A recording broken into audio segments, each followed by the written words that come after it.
Hello, everyone, and welcome to Bxb'S Bits and Bobs episode 44, the one before I go on holiday. So we kind of moved the schedule around a little bit. There should have been one last week, but it's my fault. I put one back to here.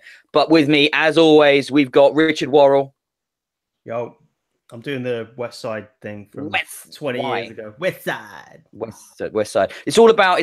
I don't know if I can do it, but you haven't seen NXT, but the Undisputed Era, mate. That's the stable that it's all about now. You need to check that out. And then we've also got Joel Summerfield. Yo. Hello. Have you got any hand gestures to show us? No. Keep it clean, Joel. Keep it clean. A very polite hello.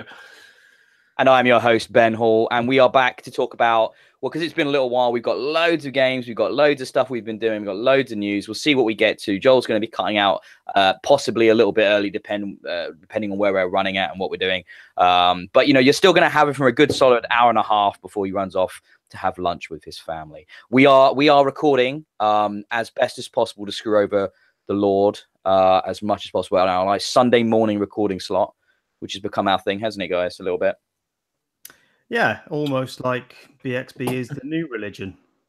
I like that. BX. I think that needs to be the tagline on the website. BXB, the new religion. I like that. It feeds into my ego nicely. It definitely makes me, you know, are you my archangels, guys? Is that what we're going to go with? You my avenging angels. You're gonna come down and smite the fanboys. I'm down with that. A cross right in the middle of the name. It works. Jesus is perfect, and I am Jesus. So that you know, that's there you go. I'm getting the hair that way as well. I'm growing it in a little bit at the moment, so the beard and stuff, and it's all just working out. Damn, you're good at marketing, Richard. Very, very nice. Very, very nice indeed. So it's been a few weeks, guys. So like, I know we've all gone to see a certain movie. Let's talk about that because it's actually heavily video game related. We all went to see Ready Player One, you know, independently, I might add, not in some kind of three-way date, though. That would have been fun. Okay, before I get into it, have you guys read the book? No. Right, interesting. Bad book, badly written. Yeah, it is. I have read the book. I actually listened to the audio version of it because it's read by Will Wheaton, which makes it more bearable, without a doubt.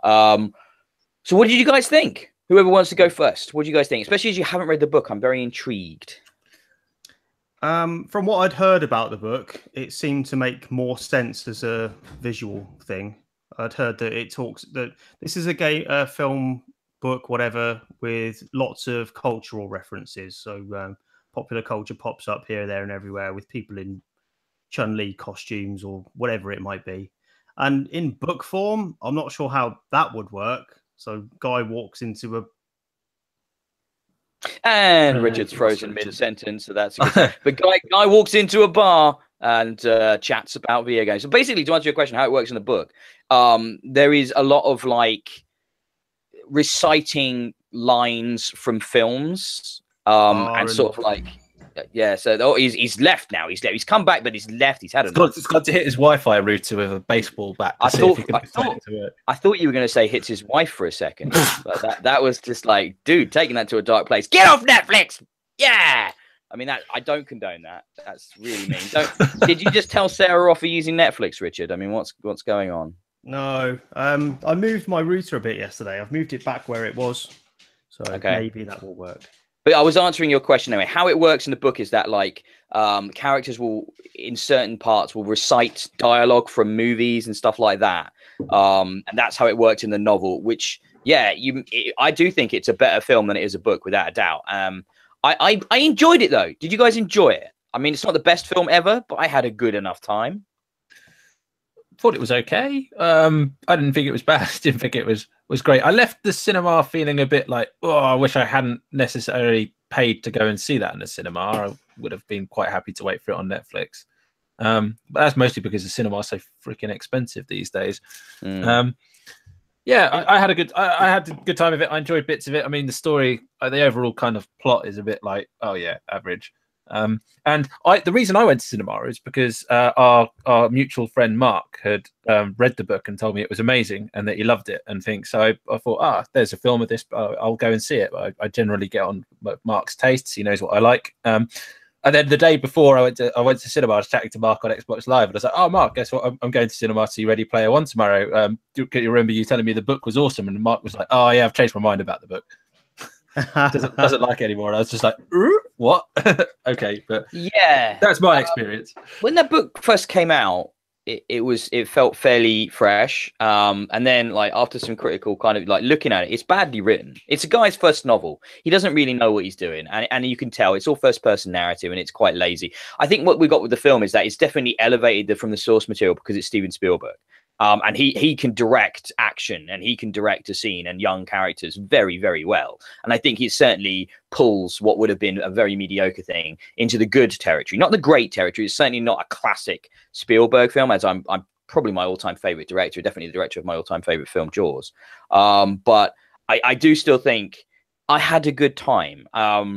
There's some of the changes to the book are really interesting and different. Like the first two keys are completely different in the film to the book.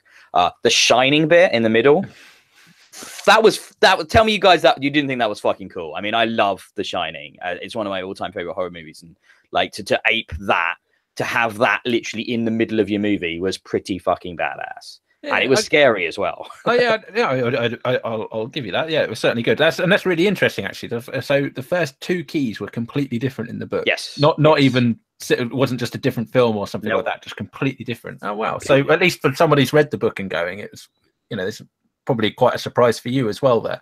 Yes. Well, I mean, so Ernest Cline, the author, co-wrote the screenplay with Zach Penn, and he was very aware that for it to work as a film, it needed to have a completely different language to it, almost like, and that the book wouldn't work as a direct adaptation on the screen. For example, the first key in the book is all about D&D, Gygax knowledge, a quite obscure module of the first edition of D&D as well, and then like going through that module, which wouldn't really work as such an obscure reference, and it's something that I don't think necessarily would translate. And the second key in the book, it is movie related, but it's entirely different films. And it's like I was mentioning, it's the whole kind of like, reciting dialogue and saying things in the right way, so that they can unlock stuff. And we've actually lost Richard completely now. I think he's trying to come back. Hopefully he'll sort himself out. But yeah, it's very, very different. The final key is much more similar, but they made lots of changes. Like the book is all very, very, very passable, very Wade. And the other characters are very much just side characters. But in the film, they give them a lot more to do, especially Artemis. For example, in the book, Wade's the one that gets captured. Wade kind of does everything himself. And that's Richard messaging us. Our entire Virgin service just died. TV, everything. Okay, so Richard might not be coming back anytime soon, but we'll do our best, Joel, to soldier on without him. We'll talk about the games we've played and hopefully fill enough time for him to get his stuff sorted out. But if it's the whole service, then it might be, the day is lost for him. So who knows? We might have just lost Richard there, but we'll carry on as best we can. That's podcasting, people. Woo-hoo! Especially when you're doing it remotely. That's live podcasting, really, isn't it? Live podcasting, yeah. That is it. Exactly, the real deal. You can't. It's just there. You'd think in the day and age, Virgin would be, stable enough. We should probably reply to that message in a minute as well when we get a chance. But I'll do that when I finish just mentioning this Ready Player One. But I enjoyed it. I thought the casting was good, the direction was good. I really liked the way he did the Oasis. I thought it was not too photorealistic. It still felt like a video game. And therefore I was able to get quite absorbed into the action. I think it's fair to say this is the best video game movie I've seen. I mean, I haven't seen any better. I don't know about you, Joel. What do you think? Well, it's not a movie based around a specific video game like Tomb Raider, is it? It's a film about video games in some sense, isn't it? So it's kind of a film about pop culture, isn't it? And the death of it almost as well.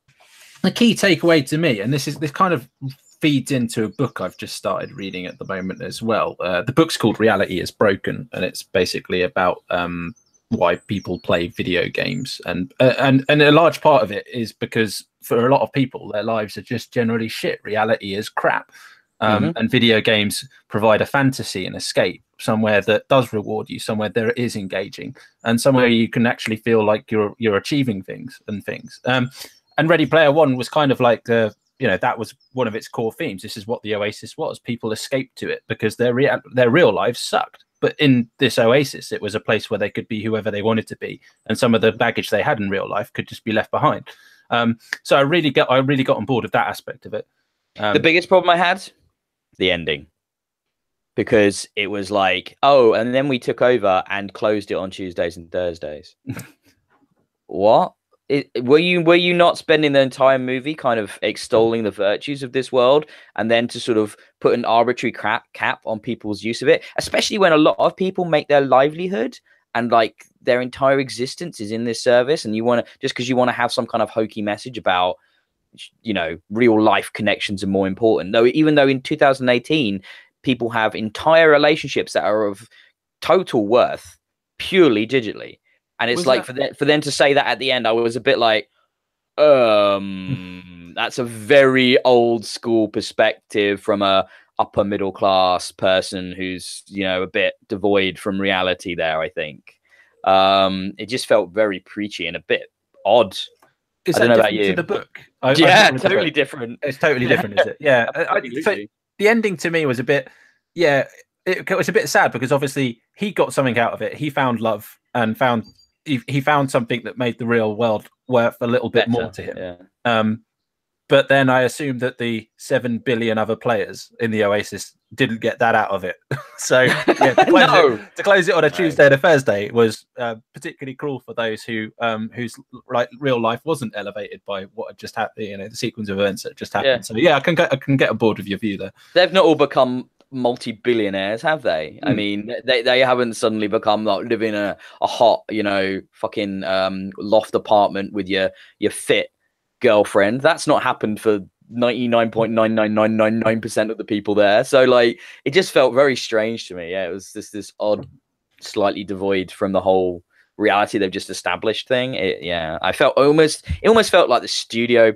No, to be honest, it was probably Spielberg. It feels like a kind of old school moral kind of thing that Spielberg would play there. It just felt heavy-handed. I didn't like the ending of it. Apologies for spoilers in this. I guess they could be quite light, to be honest, though.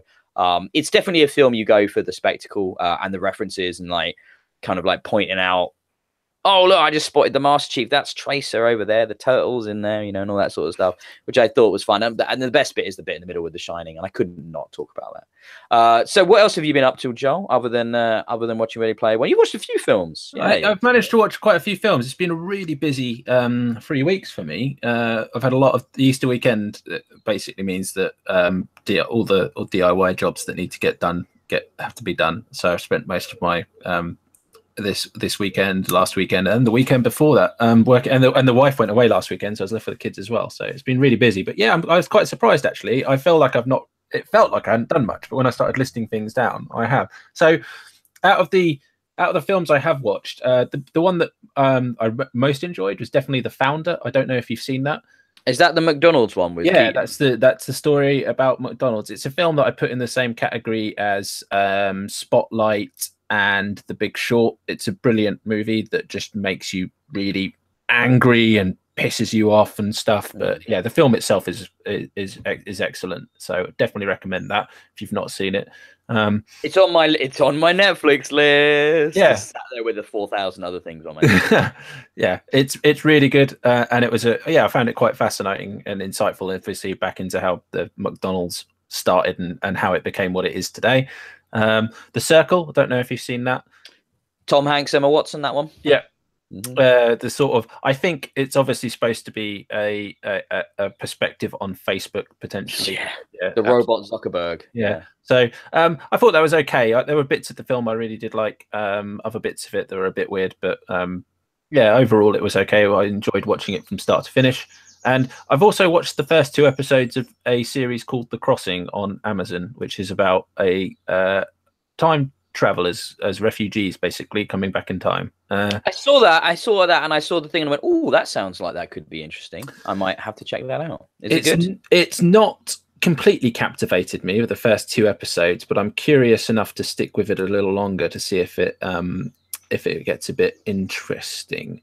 So I'm at the point now where I'm just like, I might drop this and just watch try at The Expanse again, because if you're in the mood for some sort of like, The Expanse is amazing. The season 3 has just started. I'm about to dig into that. I honestly, mate, that if you buy on stuff that try and I am very much of the opinion though, and I often say this: if something doesn't grab me in 2 or 3, there's too much stuff out there You just have to cut it and move on. Like, you know, nobody should argue. You know, if I'm saying to you, if you've done that for The Expanse and it wasn't for you, then maybe it just isn't for you. You know, and everybody has different tastes. So I'm not going to keep banging on about it. I love it. A lot of people I know love it. I think, you know, but if it's not for you, it's not for you. I mean, I would say, though, if you're in the mood for some time traveling stuff, there's one on Netflix called Travelers, I believe, which does some interesting stuff with time travel where it's consciousness, not the whole person traveling in time. And they like have to take over these people's lives and then kind of continue the facade of living these people's lives while also working to try and prevent this awful future. And that's actually quite, so you draw and relationshipness in there. People kind of act totally differently to what is expected. And then you've also got like the wider meta layer to it. And it's kind of one of the biggest unsung Netflix shows. I haven't watched a huge amount of it, but what I did see was like, oh, this actually does procedural with a sort of serialized storyline really, really nicely, really well. With a fresh enough take. I started watching, it's not actually on my show now, so The City, on BBC, the adaptation of the China Melville novel. Very, very strange mini-series that they've done, very, very strange novel, and the adaptation so far has been super compelling. I highly recommend that. It's all on iPlayer. But I just want to give a quick shout out to someone. Joel, have you been to Honest Burgers yet? No, I've never even heard of it. Right, honest, the word honest, when you have to put honest in your title, it does worry me a bit. Well, do you know what the honest bit I think really talks about? It's actually them talking about how we don't charge extra for fucking chips, which like all the big burger chains that aren't doing so well right now actually do. Now, there's one in the town we live in, Joel, but I won't go into detail about exactly where we live because the internet is a dangerous place. But I wanted to just say, if there's an Honest Burgers near you, there's lots of them in London. Please go and check them out. I had the best customer service experience I have ever had anywhere in Honest Burgers. Right? I've been in there maybe 4 or 5 times since it opened. The maitre d' recognized me and my wife immediately and sits us down. It's incredibly friendly. We order our burgers and I'm eating my burger. I'm about halfway through. You know how they come over and check on you in these restaurants slightly annoyingly. Is everything okay with your meal? Being British, we always say it could be the most horrible food you've ever eaten, but you're like, yeah, it's fine. I have sometimes complained, and I've kind of gone because they're so used to that. I went, it's fine. Once I just went, it's fine, and they went, what's wrong? And I went, it's actually shit. It's like really badly cooked. Like, oh, okay, we'll do it again. But it's quite funny. Like they knew because I said it was fine that it was actually awful. But anyway, that's not what happened here at Honest Burgers. I eat my burger, and he just looks over at my burger and goes, "Did you ask for it well done?" And I looked at my burger and it's still pink, maybe not as pink as it normally is. And I went, no, but it's still lovely. I'll sort you out. I went, oh, okay. And this was like around Easter, and maybe he was just feeling like holiday spirit or something. But then all my food me and my wife's food from the entire order was taken off the bill. We just paid for drinks. And I was like, what? I've never had that happen because before. You just went, fine. Like, no, but I didn't that this time. I just went, no, it's really nice. I had no problems at all. I didn't complain. I was enjoying the meal, but the guy wasn't happy with the standard of the food the chef had put out. Awesome. So he just wiped the whole bill of all the food. I've never seen anything like it. Like, that's just the best service. And as somebody who works in the service industry, like, that's something that level of, you know, this is what you get for it. You know, you get people on social media, you get people on podcasts talking about it. You have a lifetime customer in me, like, for that kind of service. It's as simple as that. It's such a. I just want to give a shout out. I mean, I don't know how many people will hear this. I know Honest Burgers isn't the biggest chain. It's London and a couple of other places, but it's also a fucking good burger. Like, seriously, Joel, mate, if you get a chance, go check it out. I love a good burger, so I will. Really good. Maybe we'll go on a date at some point, and I'll take you myself. Ooh, nice. Yeah, and no, it was it's just mind blowing. And the other news for me is I got a new laptop, Joel. I got a gaming. Tell me. Well, it's not like massively huge specs, but it's an MSI. I got a good deal. Solid state hard drive, decent dedicated graphics. The thing I like the most is that it boots up in like under 10 seconds compared to the laptop I'm using right now for this, which is about 2.5 minutes. Nice. So the fact that I can just turn it on and it's going immediately So because of that, I'm going to be playing some more PC games. There's some in my list today we'll talk about. But yeah, I mean, I need some recommendations, man. Like if you've got stuff that, you know, I should be playing. The problem is now so many PC games, like, and vice versa, console games, they're just on everything, aren't they? So I've already played most of the stuff. So the only stuff I've been playing on PC has been like 4X, RTS, catching up on the last few years of those, which I've not been able to play because my laptop wasn't good enough. I'm getting into Civ 6, stuff like that. We'll talk about it later. But no, I'm very happy with it so far. I have to say, I've never had an MSI before. I know they've been around as like the gaming kind of guys for a bit. But so far the build quality and like, you know, everything's just worked really, really well. So been happy about that. But I guess we should start talking about some, like, getting into video games. Anything else you wanted to touch upon? I mean, do you want to mention the F1 quickly? Like, we can talk about it. You've not seen the most recent race, and it probably haven't seen today's race. Anyway, yeah, I didn't get to catch the Bahrain race. I listened to it on the radio whilst I was cooking because I had everyone over for dinner. I didn't really plan that one that well. That's my own fault, pretty much. Invite the family around for dinner and then check the time of the Grand Prix to realise it's exactly when you've invited everyone around for dinner. Yeah, it was an awkward time, wasn't it? Like early evening, late afternoon, like 10 past 4, I think it started, didn't it? And I had everyone over for 5, so I'm in the midst of cooking a roast dinner. So yeah, I listened to what I could, and it sounded good. I'm a bit gutted because obviously I paid money to watch the Australian Grand Prix, which was a bit mediocre, and then this is free on Channel 4, and I couldn't watch it, and it sounded brilliant. It was a good one. I mean, the season has started off well so far. I mean, the Ferraris are right up there, like really, really challenging and really, you know, up there with Mercedes, and that's exciting to see. And if Red Bull can get their reliability down, I feel like they could be a real challenge as well. It's great to see a bit of a more level playing field happening in Formula One, that we're actually getting some competition. And you know what?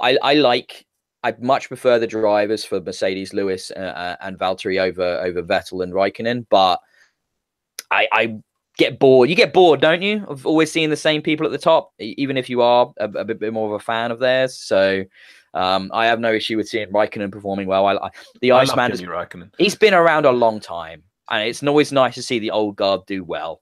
I think he's much like 40 years old. To put it in, someone put it in context the other day. I think it's possible that Raikkonen might have even raced against he's not raced against Senna, has he? No, I don't think so. Not that old, is he? No, he's raced against a lot of the greats though. I mean, the modern era greats, he's been in there with them.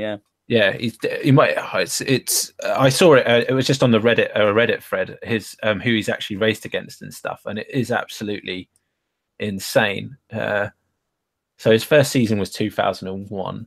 But yeah. He's raced against a lot of the great. He's been in it a long time. I think he's nearly 40 years old, actually.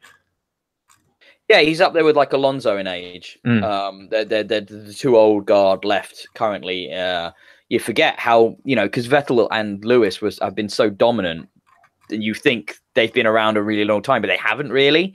You know, they've both got 4 world championships, which is incredible. Which is why I'm really excited to see how this season goes, because the idea of one of them one-upping the other is quite exciting, and it should be really good fight, especially as we get to the mid and latter points of the season. But yeah, man, I'm excited for this season. I'm also really excited with all the stuff that they're proposing for 2021. I remember the stat. He's raced against Max Verstappen's dad. Oh, right. That's crazy when you think about it. Yeah. So he even raced against Jos Verstappen. Jos Verstappen, most well known for nearly being killed in a really horrible pit lane fire.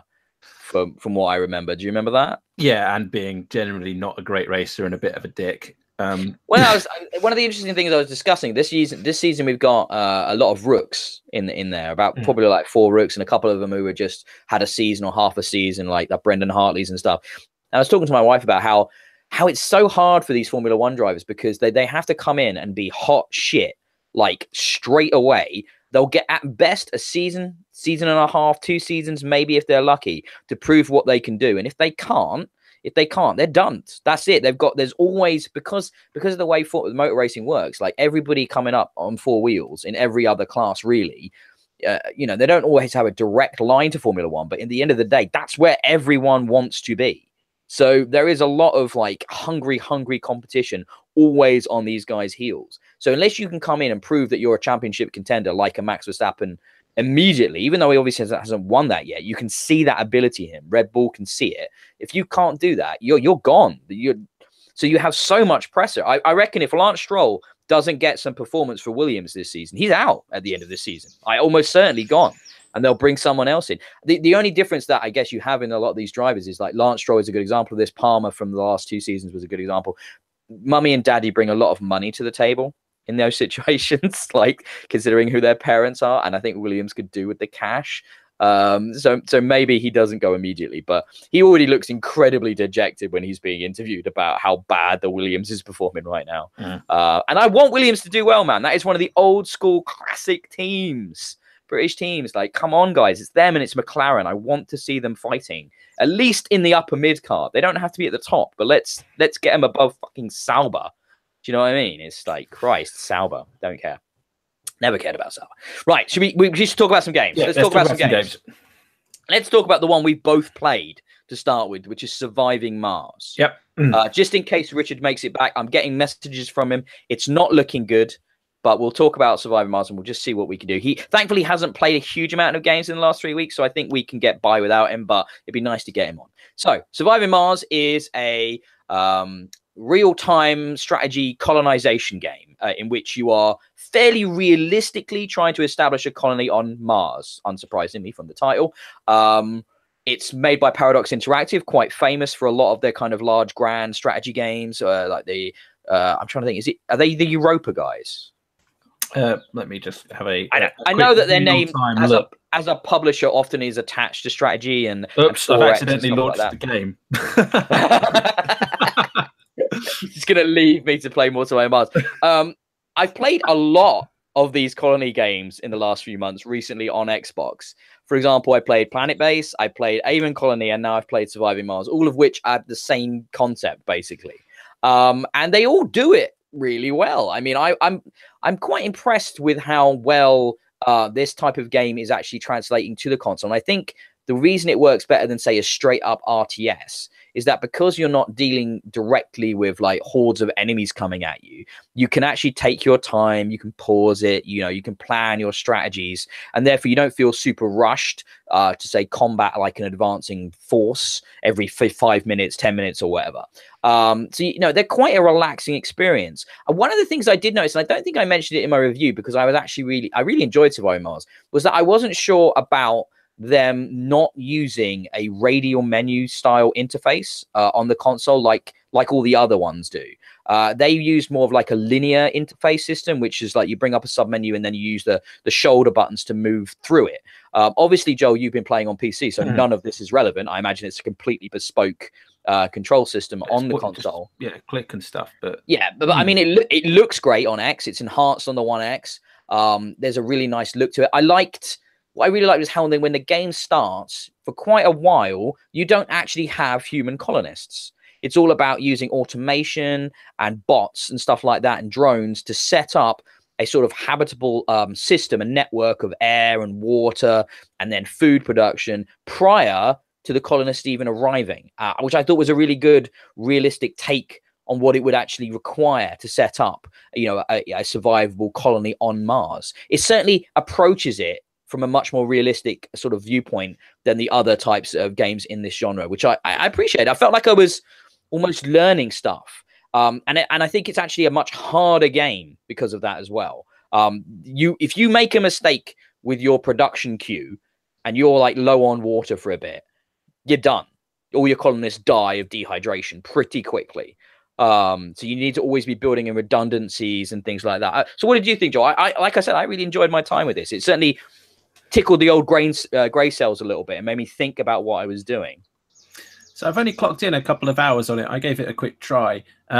So my first, like you described, so my first crack at it came to an end pretty quickly, mostly because I stuffed my production queue full of, I was building a lot of redundancy basically. So I started building 2 of everything, lots of oxygen storage tanks, that kind of stuff. And what happened was I literally ran out of materials and power basically to try and get anything, and ended up in a situation where it wasn't really recoverable. So I started again, this time with a better handle of the game. And yeah, this time I got to managed to get my dome up, managed to build some bits inside the dome, managed to get a colony ship to arrive.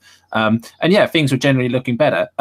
So yeah, it's quite an interesting concept. But you know what really annoys me about this game is, you know, when you're trying to draw power lines and pipes between things, you have to do it bloody diagonally, and you can't create nice, neat, straight lines. So you have to put kinks in things, and that really irks me. I don't know why.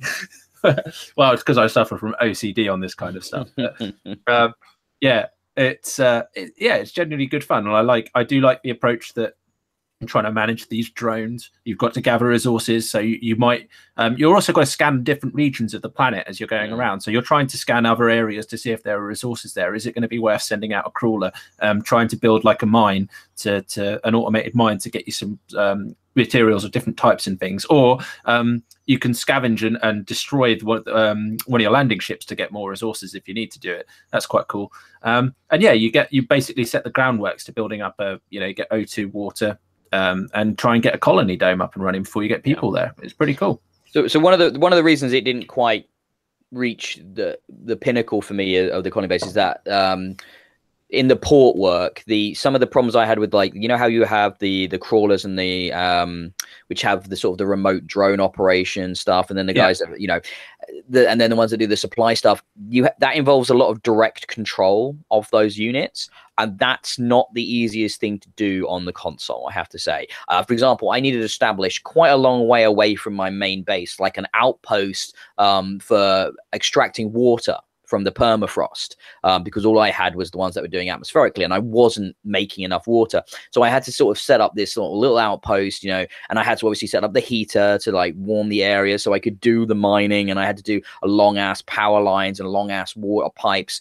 And it was annoyingly just far enough away to be outside the whole thing, to be outside of either two concentric circles of influence for the drones. So I had this area in the middle of all the pipes and stuff that I'd sent, which weren't covered. So I was constantly having to move the remote drone people to repair the pipes back and forth whenever something broke, because my colony hadn't expanded quite enough to cover that area. So there was that became a frustration. I mean, partly because I guess I had a bit of unluckiness with where I initially set up my colony, partly because I was still working out the systems and stuff like that. But it definitely showed me the issue I had with the direct control of units in that game. It's something that isn't in Planet Base and Avon Colony. Everything else is there, like much more remote focused. You don't really move units about specifically. And while I enjoyed that extra layer of sort of strategy and tactics, just the basic control of it on the controller, and having to click and then move and then click, and then it was like there's sub menus to tell the thing to go somewhere to do a certain thing, and it's maybe just a bit obfuscated in the port. You know, it's a shame I got it on I got it on console mere days before I got a new laptop. I would have much probably preferred to play this on my laptop, and if I get a chance, I will pick it up on the laptop as well, just to see what it's like myself. But I think it's a really nice put together game. I really enjoy it. I mean, I love the setting and I love the idea of it. I love the real science of it. There are some science fiction elements in there as well as you get further on. I don't want to spoil them, but they clearly know their product. They know they've read a lot of Martian fiction. You can tell they really get the idea of colonizing the red planet, and I had a really good time. For the most part, really enjoyed it. However, I gave you, Joel, a whole swathe of games to play that were all a bit shit, it would seem. Yeah, okay, which one shall I talk about first? I'll talk about Beast Quest first. So Beast Quest is kind of like a weird action game, I guess. So you play the role of somebody called Tom. It's actually it's from my research, it's based on a series of popular children's books about this kid called Tom who has to stop this evil wizard who has possessed these 4 mythical beasts. So the first port of call is that you need to go and visit each of these 4 mythical beasts and battle them and set them free by releasing the chain around their neck. Yeah, so this game's really interesting. It's kind of it's really clunky. So let me just talk about the combat part of it first, actually. So the main bulk of the game is that you progress a linear sequence of battles. So you literally walk, you're in this 3D world and you walk forwards, and what you'll see is like free wolves or free bats or something ahead of you. Now the enemies are there, but you just have to walk up to them, and as soon as you get within a certain distance, it activates the battle system. The battle system then plays out as this weird kind of hybrid of real-time versus turn-based combat system. So literally you can hammer the X and Y buttons to do various types of attacks as much as you can, and you can deal out as much damage, but the enemies will just stand there and take it, and then once a sort of timer expires, they'll each do one attack at you, basically, be a heavy or a large attack. You can dodge these attacks, so there's a bit of skill to using the joystick, get your timing right, which I found really difficult and unresponsive. Now, there are certain enemies that are really slow when they attack, so it's really easy to dodge and get the timing right, but there are other enemies where it's not quite so obvious. Dodging requires you to dodge the correct direction, and it's not always really obvious from the enemy's movements which way the attack's going to come from, so which way you need to dodge. So I didn't quite get on too well with that.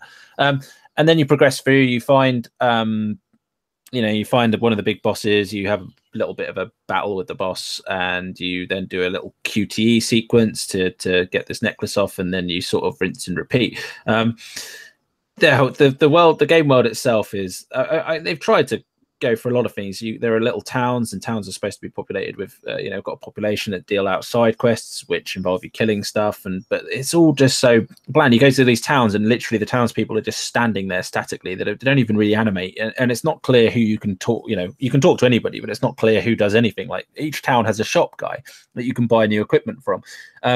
But the game doesn't tell you this. You just have to talk to everyone until you happen to find someone who brings up a menu that offers you the option of buying stuff. I'm just trying to think of where else I got to. I got stuck in the game eventually because it's funny. I describe it as linear, but the path kind of takes you around a bit, and sometimes you do backtrack a little bit. And so after defeating one of the bosses, it backtracked me, took me through a new sequence of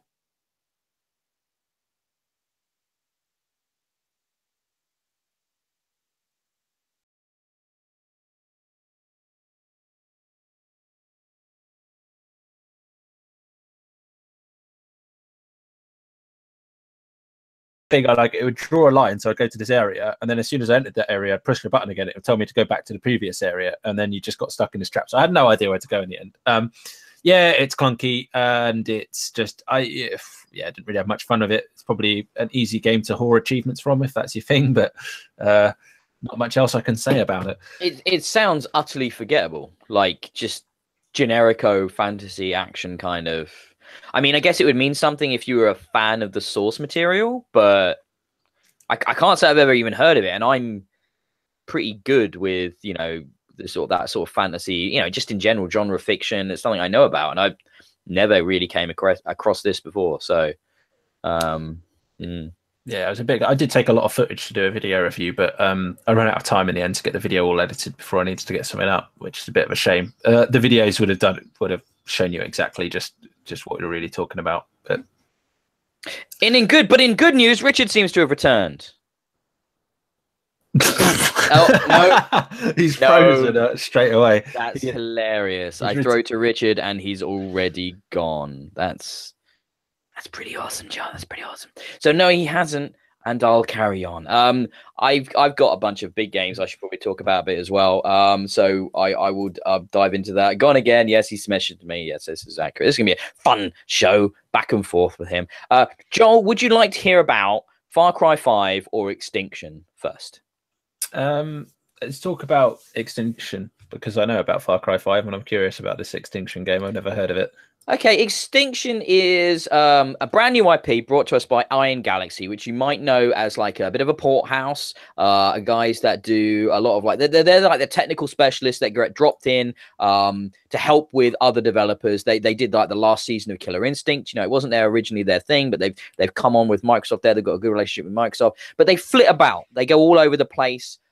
Headed up by, at least they used to be headed up by Dave Lang, which I'm quite familiar with, weirdly, because of Giant Bomb, and he's often on there. He's a friend of that place. So I know a strangely large amount about quite a small developer, which is peculiar. But anyway, this is kind of like their first big game, like an attempt at AAA. I'd be probably more realistic and call it AA. It's somewhere between indie and AAA. It's that kind of B tier we don't see a huge amount of anymore. And Extinction is an odd game. I love love's a strong word. I like the idea. Basically, it's a fantasy setting in which you play as I can't remember the character's name because, to be honest, most of the characters are quite forgettable. But you play as a super dude with a sword.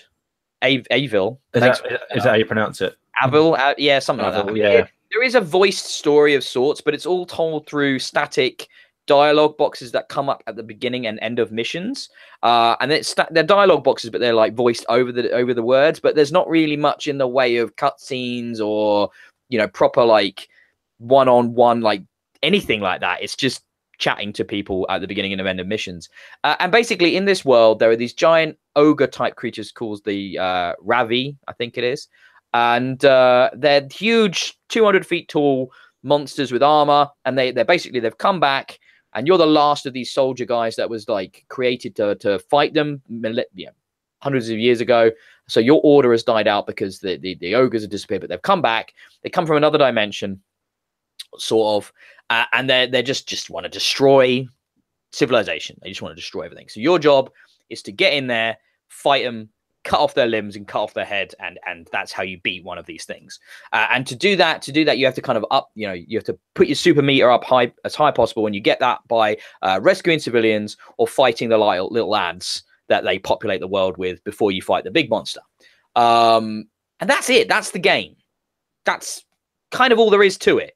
The worlds are the maps are often randomly generated. And then the spawn points from the Ravi are often randomly generated as well. So there is replayability to it, and the environments are fully destructible. So when a Ravi goes through a settlement of buildings, it knocks them all down, it turns them into rubble. There is like a kind of quite a nice visual look to it, if a little bit generic. And then basically you're going around, you can do these jumps and dashes, and you can climb up the Ravi, and you've got this sort of whip thing that you can help get yourself around with as well. It's a bit Attack on Titan, a bit Shadow of Colossus, I guess. And then, the real puzzle element to the combat comes from the different armor the Ravi have. So they might just have basic wooden armor, which is one hit, takes the armor off, and then you can cut off their limb. And the reason you want to cut off their limbs would be they obviously attack with their arms, and then the legs are mobility. So when you cut off a leg, the Ravi falls down, which stops his advance, stops his destruction of your town that you're protecting in that mission, which then obviously gives you a chance to climb up its back and cut off its head again by removing the armor that protects the neck. And then you have your full superpower, special meter, and then you can cut off his head. And that's the game. The game is thinking like the strategy comes in when the different types of armor start becoming apparent. You've got like vines, which you can't climb. You've got like magical runes, which require specific sort of spells to dispel. You've got ones which you just got locks on them, which means basically you have to take off the lock before you take off the armor, before you can then expose the limb. So there's that, and then there's like a leveling system, which means your character can get better powers for mobility and combat. It's all a bit obvious. It's not that surprising in any way. The game, for the most part, the mobility feels pretty good. But I had problems scaling the Ravi. The issue I really got was that it didn't always feel very fluid. It didn't always feel very organic. I'd be just jumping a lot. You kind of start off the ascent by like using your grapple whip to like grab the back of the Ravi's like pouches on his belt, and then that sort of slingshots you up a bit, but then you're kind of just trying to awkwardly jump on limbs and scale his back or whatever to get onto his neck. And it never felt like I was being super awesome fluid badass, kind of like how where we've got to with the latter Assassin's Creed games, where the scaling in that feels very natural and organic. And obviously it's a lot easier because they're dealing with structures. You're dealing with a moving giant monster, which is a much harder thing to do, and I have no doubt about that. However, it just didn't feel like, it felt a bit clumsy, and as the game went along it got easier for me to do, because I started out working out the kind of cheaty kind of ways of doing things a bit easier, but it never felt like my character was really getting better at that. It just felt like I would work my ways around the problems of the game to achieve the objectives easier, if you know what I mean. But it's a fun idea. It's a different idea. It's not like Shadow in the Colossus where you've got one big dude. You've got like, at times you'll have like 3 or 4 of these guys on the map at once, and you're like managing them. So you're not trying to completely kill one, but you'd cut off both of his legs to stop his advance. And then you're moving on to the other one that's further along in his attack. So therefore, it's more imperative that you take him out first. So it's kind of like, there is strategy to it. There is some thought that goes into it. There is a bit of a combat puzzle element. And I did enjoy it. there isn't a huge amount there. There's not a lot of variety in what you have to do. There's some weird sort of mobile game development artifices about how you can replay every level. And when you complete each level, you get a star rating. So you can actually farm your experience points by replaying the previous levels, which is strange in a game which pretends to have a story and like a linear structure to it. There's also things like leaderboard challenges and skirmish battles and stuff like that. But they all boil down to pretty much the same thing, which is the same kind of combat puzzle. And I sort of see this almost like it's almost like a proof of concept as for the world and for the idea and the type of game they're trying to make. And I do hope they get a sequel and a subsequent iteration on this and another go at it, because I think with a bit more time, with a bit more development, with a bit more thought put into it, you could really flesh that out into a really interesting world with interesting ideas, you know, and combat and the idea of these giant monsters that you take down. You do feel pretty badass when you do it. It's just that you do it a lot, so that sort of feeling of novelty and excitement does start to wear a bit thin. I enjoyed my time with it. I gave it a fair score. It's definitely a decent game. The biggest problem though is the price. It doesn't feel like a 45, 50 pound game, which is what they're asking for it. It feels like if you took 20 quid off that, this would be the kind of game people would try out and just give a go, you know, because it's a bit different. It's offering a different type of experience, because when you're actually playing it and you're looking at the value proposition, you end up sort of thinking to yourself, I'm just doing the same thing over and over and over again. It's not that fulfilling. So I'm not sure it's worth that amount of money, though I do generally try to stay away from discussions of value, you know, to do with monetary amounts, because it's so different for every person. You know, it's kind of a pointless discussion. It just feels like it would have sat more comfortably in the kind of upper indie price point that you see, you know, that £30 where we get the HD remasters. It would have sat nicely there, especially as it kind of almost feels like a game from the last generation. It almost feels like a game we would have seen on the 360 or the PS3. But there's fun to be had. It's just maybe not as much as I hoped, I guess. Yeah. Any questions? Anything you'd like to know? No. I was just looking at some of the footage on Steam, just as you were talking, which obviously really brought to life what you were saying. Seems that you're reflecting people's general consensus that one of the largest problems with the game is its price, what you get for the money. Just a bit too much. Yeah, not to check out when it's really cheap. Or realistically, I think it will be cheap pretty quick, because I can't imagine it's going to sell a huge amount of like numbers. Like really, I really don't. It's a new IP that hasn't had like a critical reception that's like glowing like 5 stars. So I suspect it'll drop down into the sale categories pretty fast. And I just suspect, you know, that price point, you know, how much of that is publisher, how much of that is developer. I suspect it's more publisher than developer. Yeah, I mean, I clearly they were trying to get this out to people. I got a code really early, like 3 weeks or something before release, and they clearly wanted to give press a chance to play it so that they could give their impressions on embargo date, which is, you know, something I did.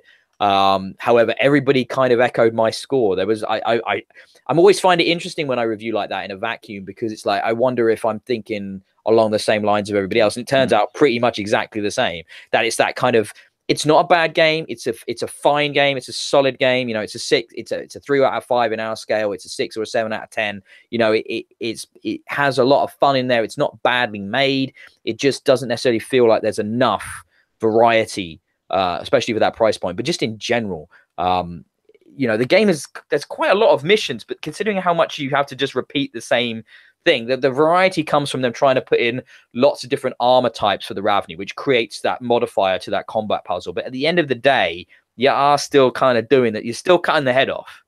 You know, that's still how every fight ends. But yeah, I think worth checking out when you see it drop in price a bit, which I suspect will happen quite soon. Oh, take a breath. But I think I'll jump straight into another one, because I've got quite a few here before I throw to you on yours, Joel, because I know one of them, your VR experience, is probably quite a short one to describe. So I'll go straight into Far Cry 5, but I'm not going to rehash everything, because obviously that game's from a few weeks ago now. And if you're at all into your video games, you've already heard a lot about Far Cry 5. I just want to say I had a really good time playing it. Okay. there has been a lot of criticism in the left-leaning sides of the video game press about how it handles its sort of story conceit, the idea of a cult that's the religious right wing. It doesn't go far enough. It doesn't delve into the depth of it. And my response is, it's a Far Cry game. I mean, what were you expecting from this? I mean, this isn't the kind of game where you can tell it's going to be able to tell a structured narrative with deep characters, you know, diving into the minutiae of the cults and all this. It's just a wrapper. That's all it is. It's a conceit to give you an open world that is in Montana this time. And I imagine that's how it worked at Ubisoft. They went, where should we do Far Cry 5, guys? How about America? How do we justify doing it in America? It wasn't the idea of the cult stuff first. It was, let's do something in this location first. And the location on the X especially is gorgeous. This game looks incredible. It's possibly the best looking realistic world I have yet seen. And it is a big open world with forests and mountains, and it's just beautiful to look at. It makes me want to visit Montana. It really does. It's that stunning. And it's a lot of fun. I always give the same example. It's like, so I was walking across a field with my AI buddy, and a wild turkey attacked me, right? So this wild turkey's attacking me. I'm not even kidding. This wild turkey's attacking me, and it's like, then there's 2 or 3 of them, and they're all attacking me, and they're actually quite vicious in this game. They're kind of like the honey badger from previous Far Cry games. So if you haven't played Far Cry games, you don't get that reference. But trust me, if you have, you know how fucking evil those fucking honey badgers are. Anyway, so the turkeys are attacking me. And I run away from the turkeys, and I jump into a river off of a cliff, and I see a seaplane in front of me. So there's a seaplane. I'm like, I'm going to jack that seaplane. For some reason, my character, this deputy, I know how to fly planes. It's handy. So I jack this seaplane, and then that gets the attention of the nearby enemies, who start shooting at me. So there's holes in my seaplane, and I'm taking all kinds of fire, and I pull up, and I get off the river, and I'm like flying towards this town. And then as I fly towards this town, I start getting attacked by another enemy aircraft, so I take even more damage. So I jump out of my seaplane, and I parachute down, and I start taking fire from the town itself. And then I get into a firefight in the town, and then there's Molotovs, and there's fire, and there's stuff exploding all around me, in which a brown bear then charges in and joins the fight as well. So there's now me, dudes, vehicles, planes, brown bears. I think the turkeys are on their way as well, back on that mountainside. I don't think they've forgotten. They want revenge. So this is what this game is. It's just this constant escalation of crazy explosions and combat, and it feels good, and it looks good, and it sounds a bit weird sometimes. The guns don't have the biggest sort of audio impact in the world, but probably because there's so much of it going off, they probably had to sort of dial the mix down perhaps, or something like that. But you know, there's enough variety in the weapons. There's maybe not enough. They don't stand out quite as much as they have in previous Far Cry games, but I certainly enjoyed my time using a mixture of sniper rifles, assault rifles, and bows. There's a leveling system that's like been considerably simplified with the perks, and there's now when you like scavenge off animals, it's not about this. For Far Cry, you had to do things like craft wallets, right, Joel, and like bags and things like out of the skins of the animals you've murdered. Now you just sell their skins and you just buy the upgrades, which is a much more simplified system. And I don't mind that. I thought it was always weird that I had to kill 6 alpacas to make a slightly larger wallet to carry more money in the previous Far Cry games. What am I doing? Am I murdering these alpacas? And I just sort of, all right, give me 20 minutes, guys. I'm going to sit down and get my sewing kit out. I'm just gonna make myself a wallet. That doesn't fucking make any sense, does it? Like, what is that? People have lamented that's been taken out. I mean, why? And then, like I said, that rapper. Trust me, these guys are bad guys. So basically, there's the main guy at the very top, Joseph Seed, and then he's got the 3 lieutenants beneath him that run the 3 different sort of territories on the map. And they do a good job of making you realize just how evil these fuckers are. And sure, right. It's all a bit simplified, like brainwashing and using drugs and like, you know, strong arm tactics and kidnapping people. And it's maybe not how a real cult would operate, but I don't care. I really don't. It's like, I want bad guys that I feel justified in murdering by the thousands. And I do mean thousands. Like, I honestly think they must have recruited much wider than Hope County, Montana, because they must be busting these motherfuckers in. Because I've killed the population. Montana doesn't have a lot of people in it. And I'm pretty sure I've murdered most of them already. Do you know what I mean? It's like, so yeah, they're busting them in. But like, that's all I care about in a game like this. and I had a great time. The moment-to-moment action, Joel, fucking great. Like I was describing, it's so much fun. It's so much fun. It's really silly. So they can take their moaning about narratives and characters and all of that and shove it up their ass. Is my opinion about that. Anything you wanted to ask about it? Because I know you were kind of interested in Far Cry, and I know you read and listen to the same left-wing media I do. So I just wondering. All I can really do is echo what you've said. I mean, I know a lot of people have their complaints with the game all appear to be around the story and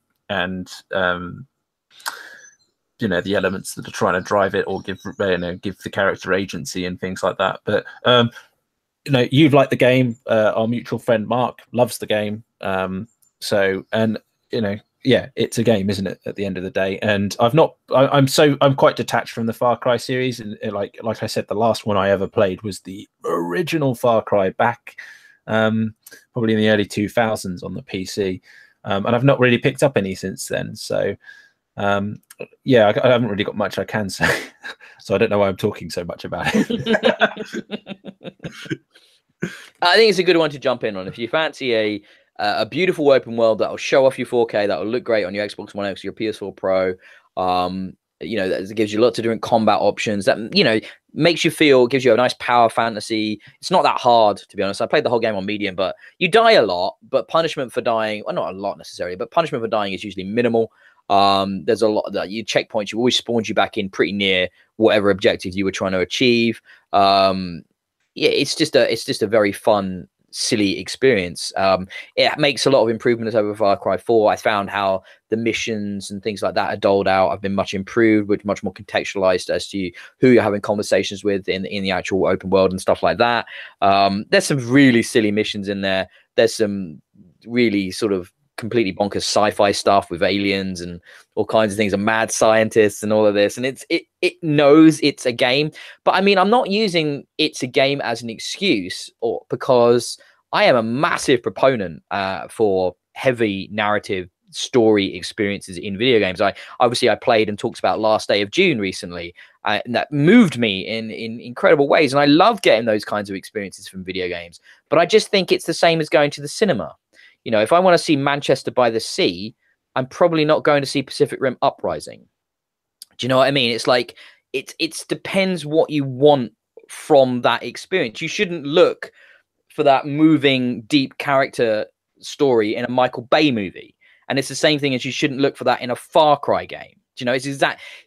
Now we've got to a point with games where we have that similar breadth of content. So like, pick the stuff you want, you know?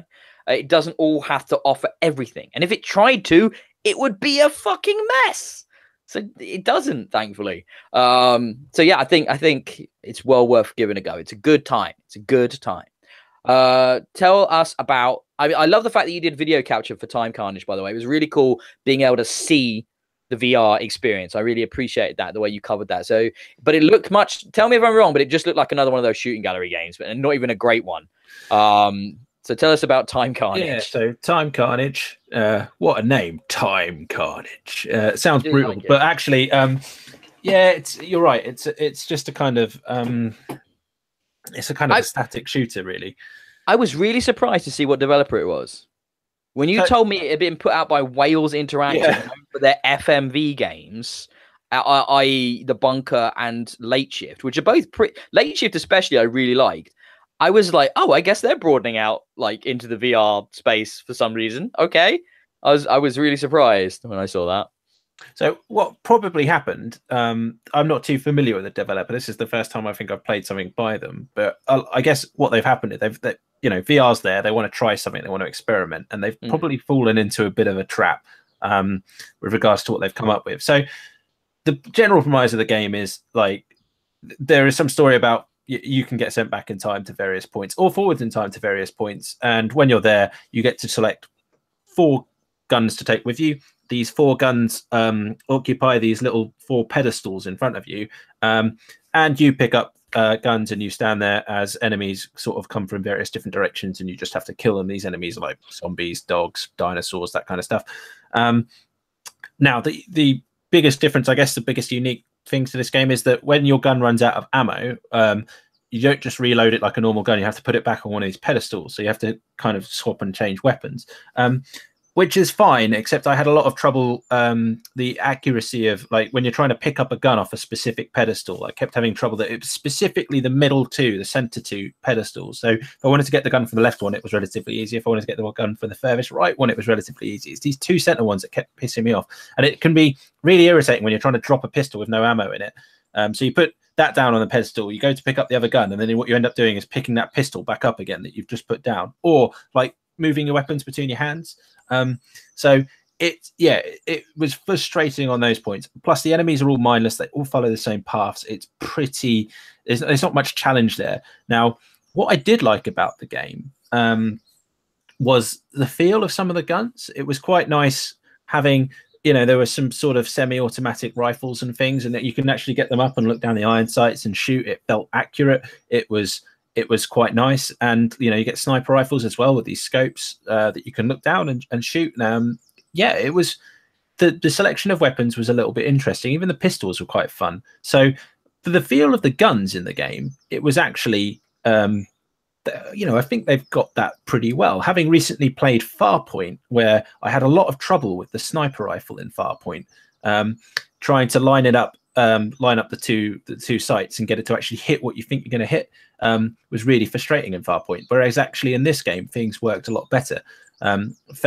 Now I don't know if they've just eased up and relaxed on it, but whatever they've done, it worked better in the game for me. Yeah, there's not really much else to say about Time Carnage. It's got a campaign mode which just takes you to each various world with different enemies. That's a bit shit. It's got an arcade mode which sees you try and survive as many waves as you want, which is a bit crap.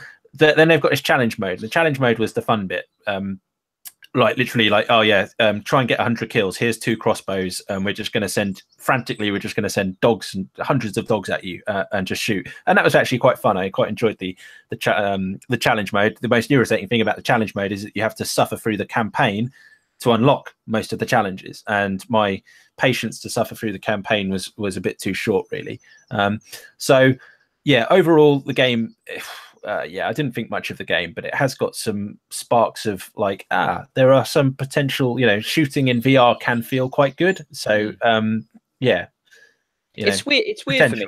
These shooting galleries both appeal to me and also are the things that prevent me getting VR, because I like you know, dude, shooting guns in video games when it feels like I'm in the video game. That sounds fucking awesome, right? Don't get me wrong. And I imagine there's some very good examples of that genre, which is what it's become.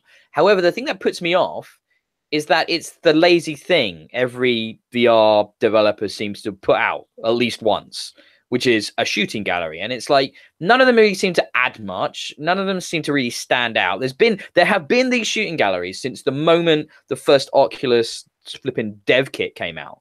This has been one of the type of games that has existed because it's an obvious thing to do. And now we're a few years in, and I'm like, wow, where's the development? Where are the new types of experiences in VR? The things that make me say, I have to get one. They've just brought the price down on the PSVR, so I'm more tempted than ever. However, I just keep looking at the games and going, I'm not sure it's worth it. I'm really not. Just disappoints me. It's like we're in like 2-3 years into this now since it really kicked off. And I'm still not seeing where that big game that comes out and goes, this is the reason you have to buy VR to play this. It is amazing. It is transcendental. It is, you know, like a God of War, gets 10 out of 10s everywhere or whatever.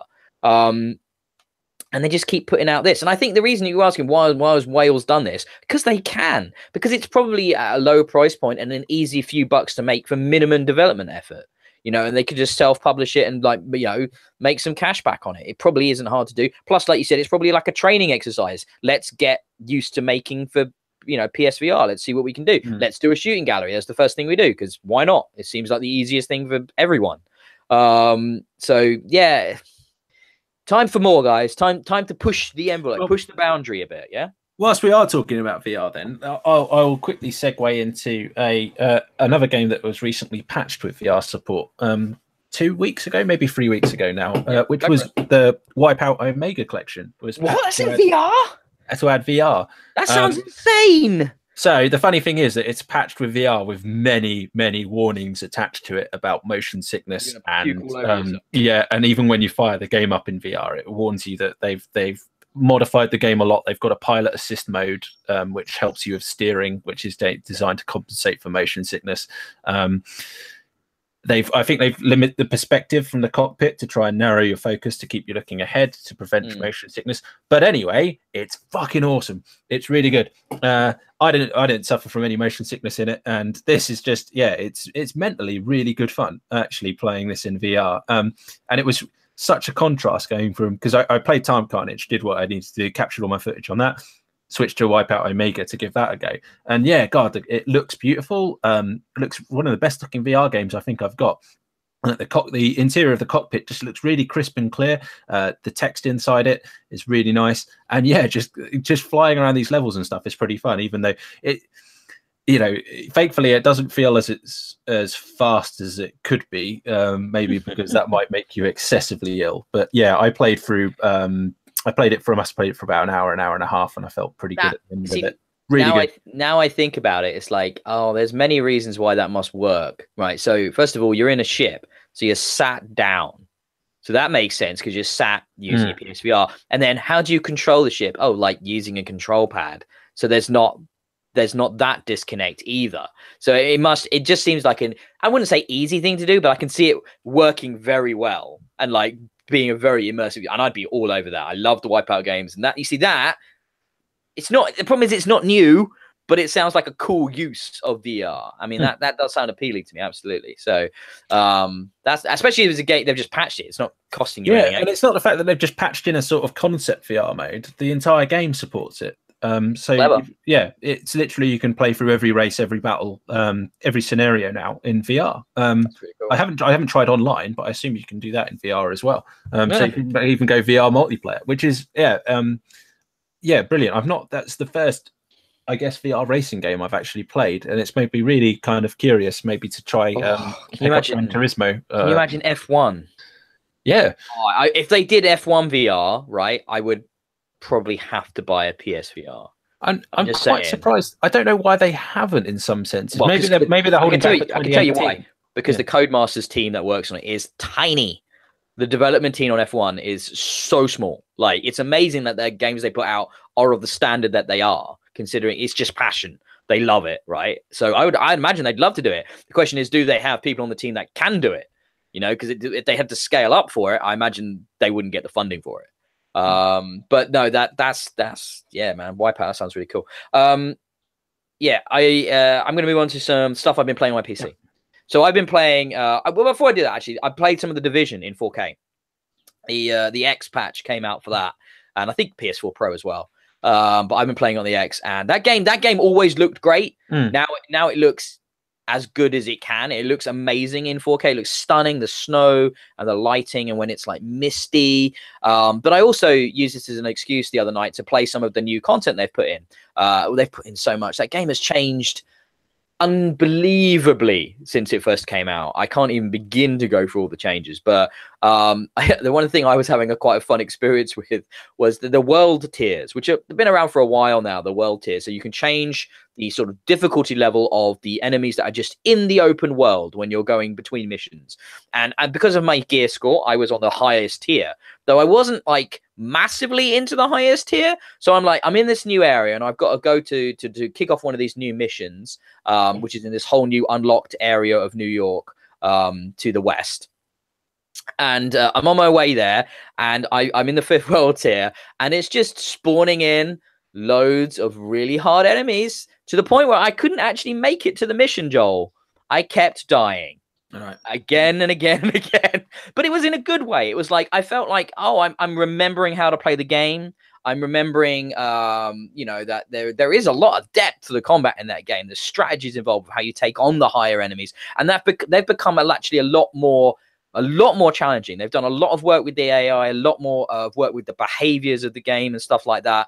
And there's so much more variety now to loadouts, to gear, to weapons, to the different buffs they will give you with the gear score combined all together. It's quite bewildering, even though I imagine as a new player it would be absolutely mind-blowingly difficult to understand. But I guess maybe not. If it's tutorialized and introduced to you from moment one as you go through the game, maybe it wouldn't be that bad. But even for me, right, it's popping up, it's pausing the game every so often and just giving me these tutorial screens. And it's just like, oh, maybe not the best way of conveying new mechanics. Maybe do a bit more than that. But yeah, that game is definitely worth checking out. It makes me quite excited to see what they're going to give us with the Division 2, which will be at E3. I still, that open world is so... Ubisoft are very good at open worlds now. They've really got it down. And even though they use a similar formula for each of them, they change them just enough to, I think, to make them feel unique between Far Cry, Assassin's Creed, and The Division, for example. I think, yeah, it's a cool game. As an open world, The Division is still quite claustrophobic, isn't it? You're in a site, you're in city streets. There aren't vast open plains and areas of exploit. You've got to, shuffle your way around blown up cars and debris. It does feel very kind of narrow, I would say, in places. So it's, compared to the others, it's certainly got a much different feel in the world. And plus, it is stunningly looking. The recreation of, beautiful. I know, New York, I don't know if it looks exactly like it, but the attention to detail to me is completely believable. That place is looks pretty cool. Yeah, I think they might do a little bit of like truncating distances, but just for playability. But like, the landmarks are there. And I mean, as someone, you've been to New York, I've been to New York. You look at it and you like, oh, that does look like the street I walked down that time. Yeah, Times Square is instantly recognizable in that game, isn't it? Yeah, it's crazy. I remember going back to that after a while after it released, when they patched in the raids. They put the raids in for the first time, and fuck me, those raids were hard. The incursions. Sorry, they called them incursions, but let's say they were just raids. They're not quite. I mean, they're not quite raids. They're kind of more like really difficult horde mode. Yeah. You go to a location, then have to survive about 10 waves of enemies, which culminate in you fighting a sort of boss. Kind of, I think it was a big APC vehicle at the end we had to battle in once we got to the end last week. What they've done to why this new area is so difficult is because they've done this thing where they've said the 3 factions have teamed up. So that makes it difficult because you could spec yourself to easily deal with any one faction because knowing what they kind of loadouts are and they engage you differently. Some stay distant, some close, things like that. But putting the Rikers and the flame guys and the troops, the soldier, the treasonous troops all together makes that a very difficult environment. And obviously, I think I needed to lower the world tier and just get used to it a bit. But no, I was definitely enjoying it. Quickly touch on the strategy games I've been playing on PC. I've been playing Endless Space 2. Which is just, I've not played any of the Endless games before, Joel. Have you played any of the Endless games? There's Endless Legend, Endless Space 1, Endless Dungeon. It's like a connected universe. No, I haven't. I'm Endless, just going to look up the dev and see if there's anything. Endless Space 2 has a beautifully kind of minimal design aesthetic. They've really sort of pared back as much as possible all the screens you'd normally be dealing with in a 4X game. They've made the management of your intergalactic civilization as streamlined as possible, and yet the depth is still there. There's all the ship customization you can do. There's all the different policies you can instigate in your galaxy, and it looks beautiful and it plays really well. And it's just another one of those one more turn. I'll just do one more turn. I just need to get another 10 turns in to see what this research I'm waiting for. I just need to do 20 more turns to get to the next election. I just need to do 50 turns and then see what the next civilization I find. And you can't stop playing it. You just can't. I love those games so much. And Civ 6 is similar to in that area. I haven't bought the new expansion for Civ 6 yet because it's weird. It's an annoying thing with franchises like this. And it's the same sort of thing with Sims. So Civ 5, when it had all the expansions in there, was pretty much the perfect Civ game. I think it was as close to the best playing Civ as I've ever had. And then Civ 6 does this thing where it's like, oh, we've slightly changed the look of things. We've got this districts things now around the cities. So that's new. But we've taken out so much of what was put in the Civ 5 expansions, for example. And now we're going to make you pay for it all over again with as the new expansions come out. And they do this every time, and it's so frustrating. And it's because it's like, yeah, Civ 6 has the potential to be great, but you've added a few new features, but you have taken out so much to do that it's just like, I'd rather play Civ 5 because it's already there, you know. But again, it's one more turn. You just got constantly wanting to expand and see what next thing you discover. I love 4X games, man. I can spend days lost in those easily, which is difficult when you've got so many other games you need to play as well for coverage and stuff. So, but no, really enjoying those. Really nice to get back into some PC gaming properly. I feel like I've been away for a while, but I always, you know, I've got my Sins of a Solar Empire Rebellion installed again. You know, I'll probably sink another 40 hours into that if I let myself, because that game is just the most perfect mixture of RTS and 4X I think that's ever been made in a space setting. Have you played it? Have you played Sins, Joel? No. Oh, mate. I've not played Sins of a Solar Empire. That is the game, isn't it? Oh man, you need to play that game. Sins of Solar Empire Rebellion is such a perfect like 4X RTS hybrid, because you've got the Galactic Civilization management element, but then you've got the direct unit control. You can zoom all the way into individual ships and pull all the way out. It is an amazingly scalable game. It's almost like how does it work? You look at it and it's like, how do you even able to do that? They've got some great tech and developers behind the scenes there. I can't remember the name of that publisher now. That's gone from my brain. But they also make Galactic Civilizations as well, right, which is another great 4X game. But yeah, Sins is just brilliant. Yeah, I've got some great mods for it as well. Full Star Wars total conversions, full Star Trek conversions. You know, that completely redo the whole game. I was about to highlight that I bought Stellaris a while back with the intention of getting into that, because that has a full Star Trek mod on it. So yeah, you can basically play that as the Federation, like expanding Stellaris. Yeah, Stellaris is on my list. I will pick up. The reason I got Endless Space though is because Humble Bundle, brilliant fortuitous timing. Basically, I bought my laptop, and then Humble Bundle had a strategy bundle they brought out. And for like £8, I was able to get all these like endless games. And I was like, oh God, yes, I've been meaning to play them. That perfect. So I jumped straight on that Humble Bundle. Maybe you should do the same, Joel. I think it's still on. There's some really good games in there. So check that out. That's a tip for everybody. Good. Always keep an eye on Humble Bundle. Always worth it. So the Raven Remastered, if you wanted to quickly, you actually quite enjoyed this. So yeah, it wasn't too bad. I as a point and click adventure, it was set back in like the 1960s. It just had a kind of cheery atmosphere to it. It was a bit, you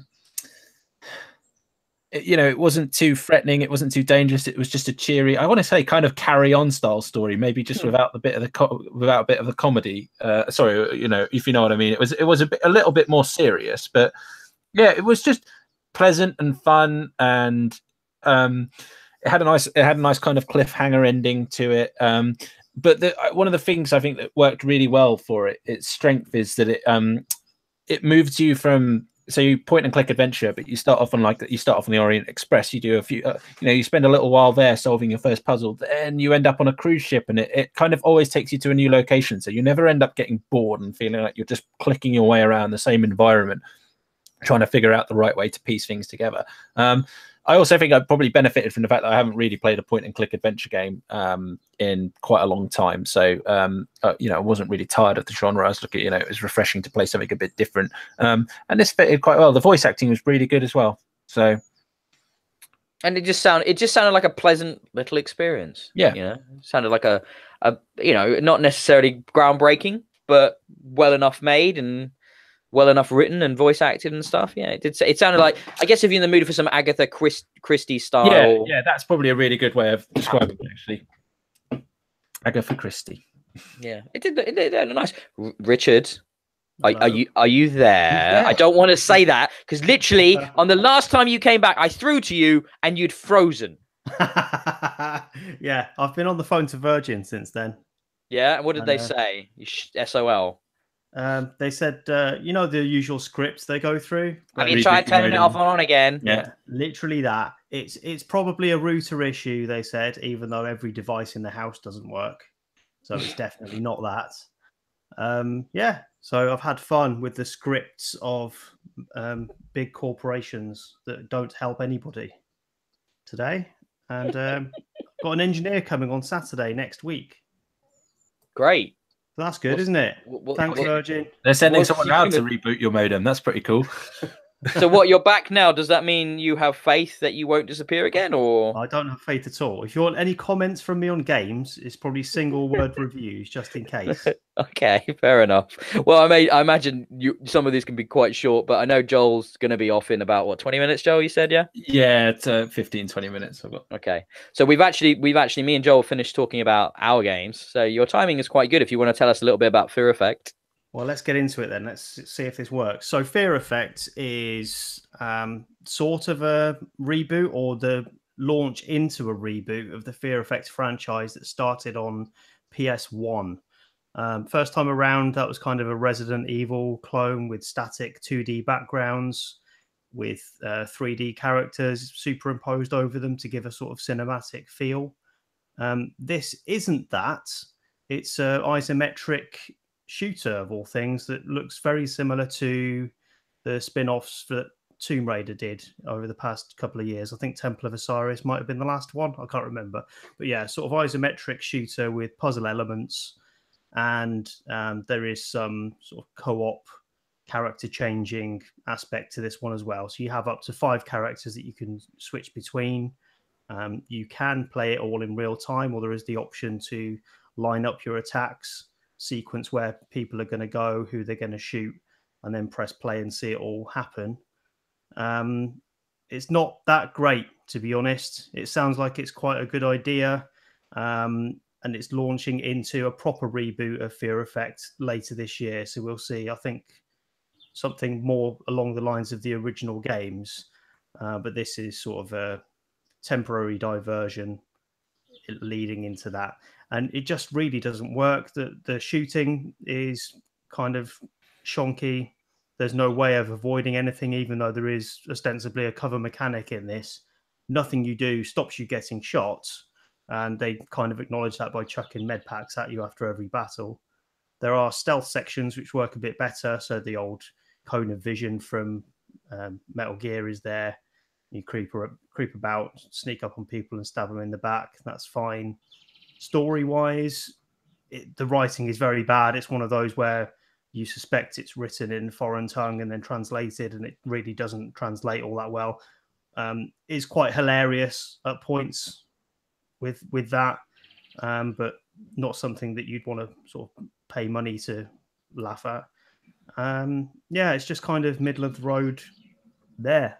And even visually, the whole thing with Fear Effects first time around was that it did that Resident Evil thing, but with animated backgrounds, so it looked far more impressive than what had gone before. But with this being an isometric shooter, it looks kind of okay. It's all cel shaded and that, but it doesn't look particularly amazing. And the cutscenes are all pre-rendered CGI, so it's just much of a muchness these days, to be honest. And I couldn't really find anything particular to recommend in this. But if you're a Fear Effect fan, it's something. And hopefully the next one later this year will be a step above. We'll see. I think for me, the most hilarious thing was that you posted your review and it went up on social media, and the developers saw the review, and they came back with, after reading the review, the main thing they came back with was you used screenshots from the Kickstarter campaign, not 2 stars. Like, really, the screenshots were your issue, not just make it better. Yeah, please don't put people off with the screenshots that look exactly the same as the final game anyway. It just made me laugh sometimes when the developers get pissy about things. It's just like, well, make a better game. So what do you want from us? Yeah, I mean, the only thing I'll say it again. I think I mentioned it briefly last time. The only thing I remember Fear Effect for was the lesbians. Oh, I didn't even mention lesbians once, did I? Yeah, lesbians. Well, you were very professional. You didn't draw attention to the lesbians. No. So, but do they do they force the lesbians down your throat in this new one? They do. Yeah, I've mentioned this in the review and I'd forgotten about it because it's been a week or so. But yeah, they do put the lesbians front and center when they're not kissing each other. It doesn't happen all that often, to be honest. But what's the point then? They do make sure that happens quite early. And then for the rest of the game, they're kind of flirting with men that know these women are unobtainable. And it's just, I don't know, it feels cheap. It was cheap. As cheap as Lux Obscura. Yeah. Oh dear. Oh dear. Oh dear. What's with the weird sexploitation vibe we've got going on with games at the moment? It's like I feel like these indie games are putting this shit out almost because it's like, well, it's the only way to get attention is to be controversial. Yeah, at least with Metropolis Lux Obscura, that is its raison d'etre. That it's a game about sexualized women in criminalized environments. In a match for that's what it is. Fear Effect Sedna So kind of doesn't have that. What does Sedna mean? Why is it Sedna? Sedna's the name of some god that you have to try and fight at the end or something. That sounds highly uninteresting. You also played a lot more Sea of Thieves before your review went up for that. Where did you end up on the review for that? Because I know me and Joel were a bit. I know I was, but I remember we talked about it last time. I was definitely a bit put off, but there's been patches already. You were saying there have been some patches. I ended up giving this 3 out of 5 on the basis that I'm stuck between where it is now and where I think it's heading. So I know that that's slightly unprofessional of me to, no, you're only human. Bolster up the score based on something that hasn't yet happened. But I do see a lot of potential in Sea of Thieves. And the patch has addressed some of the issues we experienced when we played, namely the combat and being stuck within that combat for a long, long time, respawning against the same people that have just taken you out. They fixed that to some degree now. So anyone that does kill you or sink your ship, you are spawned much further away. So they're less likely to be able to chase you about and grief you. But even then, there's still issues with the player base that slightly undermine the jolly, friendly concept that Rare have put into this. You can't trust people to work together. That's the basic rule of humanity. And at this time in the humanity's evolution, we don't work together very well, do we? And I disagree with your logic on this. But carry on. In Sea of Thieves at the minute. Yes, fine. If you can avoid being shot down by enemy ships, that's good. But I still have multiple issues with maybe that's it, strangers in my crew just sabotaging missions. You'll pick up powder kegs, which you are supposed to take away and sell. Instead of selling them, you end up putting them on your ship where your colleague will explode it in front of you as you put it down, destroying you, the ship, and everything else that you've done, which is very funny. And then they'll carry on as normal, not like some parting shot to say, fuck you, I'm off now. They'll carry on your team as if this is the game. And Richard, that's the problem. This is the game because they don't incentivize playing it any other way. Because I was just thinking about this the other night. I played some Destiny randomly the other night. I thought, I wonder where that's at. And I jumped into the Strike playlist, with randoms, just me and 2 randoms, and everybody works together. And it's just like, because the incentive is to get to the end, to beat the boss, to get the rewards. Yeah. There is no real rewards or progress in Sea of Thieves. So where's the incentive to play it properly? Well, personally, I want the rewards. They may not be valuable in the normal sense. They don't not valuable at all. Better, but I would like a cool looking ship. It's not enough, man. That's what I think. That's why you're getting griefed. Because there's not enough incentive to actually, because all it is cosmetics. So those players, have got the other problem is the distribution method. Because if you've got a Game Pass subscription, you've got a Sea of Thieves, so you've got no investment in that game to play it properly at all. No, that's true. So this is on them. This is on Rare not making this game right. No, you're right. There is no punitive system to punish bad behavior in this game, and that's difficult because it is a game about bad behavior. The whole point is of Thieves. So yeah, it's difficult. It's a difficult one to achieve, but I don't know. I hope that they've got a long-term investment strategy in this game and that they're going to turn it around. It's a strong enough template that they could take it in any direction they wanted. Really, the basic world works. The mechanics of teamwork on a ship, that works. It just needs some more content, some meaningful content that people can work towards and earn, and some punishment for people that don't play it in the way that would make it more fun. I also think it'll, to a degree, sort itself out after a few months. The people that are pissing about will get bored. They'll move on. The people that want to play it properly will be the ones that are left. Yeah. And it'll be a lot of established crews as well. So it'll be people that have been regularly playing together. So I think the landscape of the game will probably change quite a bit. But yeah, it's I thought it was quite an interesting thing to see. I saw some comparisons between development time of God of War and Sea of Thieves, and the two developers had about the same amount of time making these games. And one's made a 6.5 and one's made a 95. And it's not, you can't blame it. The blame isn't on Microsoft. The blame isn't on Sony. Because the money put in is kind of similar as well. The blame is on the developer. And I've read some very interesting behind the scenes stuff from people that worked at Rare. You have to take it with a pinch of salt due to the sources and where they're coming from and how disgruntled they might be. But it sounds like they were focused on all the wrong things during development. And they just haven't, making the water look nice. Damn, that water does look good, but you probably need to make it get it. Just saying.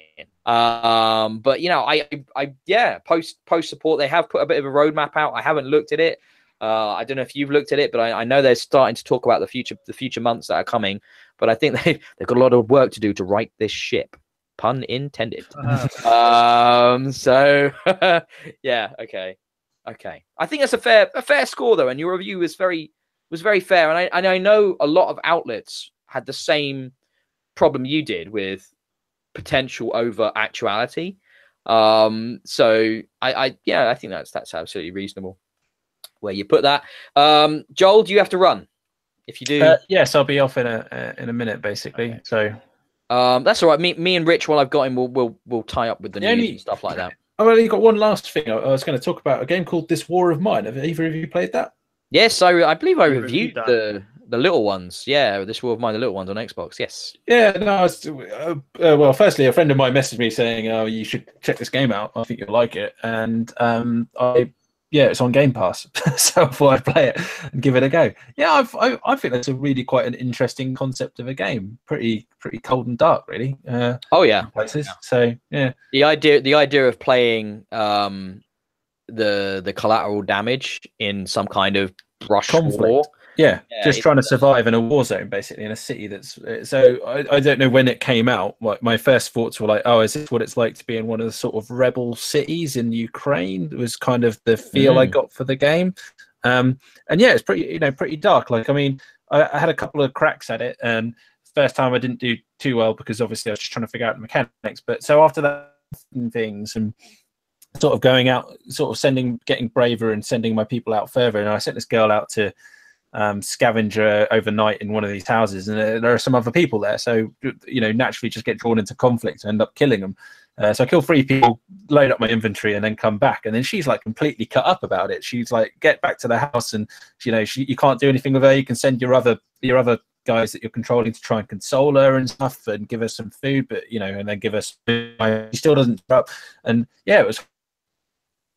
Yep, we've lost Joel. This is going really well for technical shit.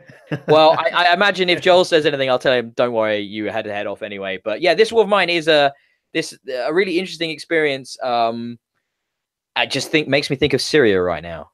There's this could well be someone's reality before long, and for however just or unjust that may be, there's always cost.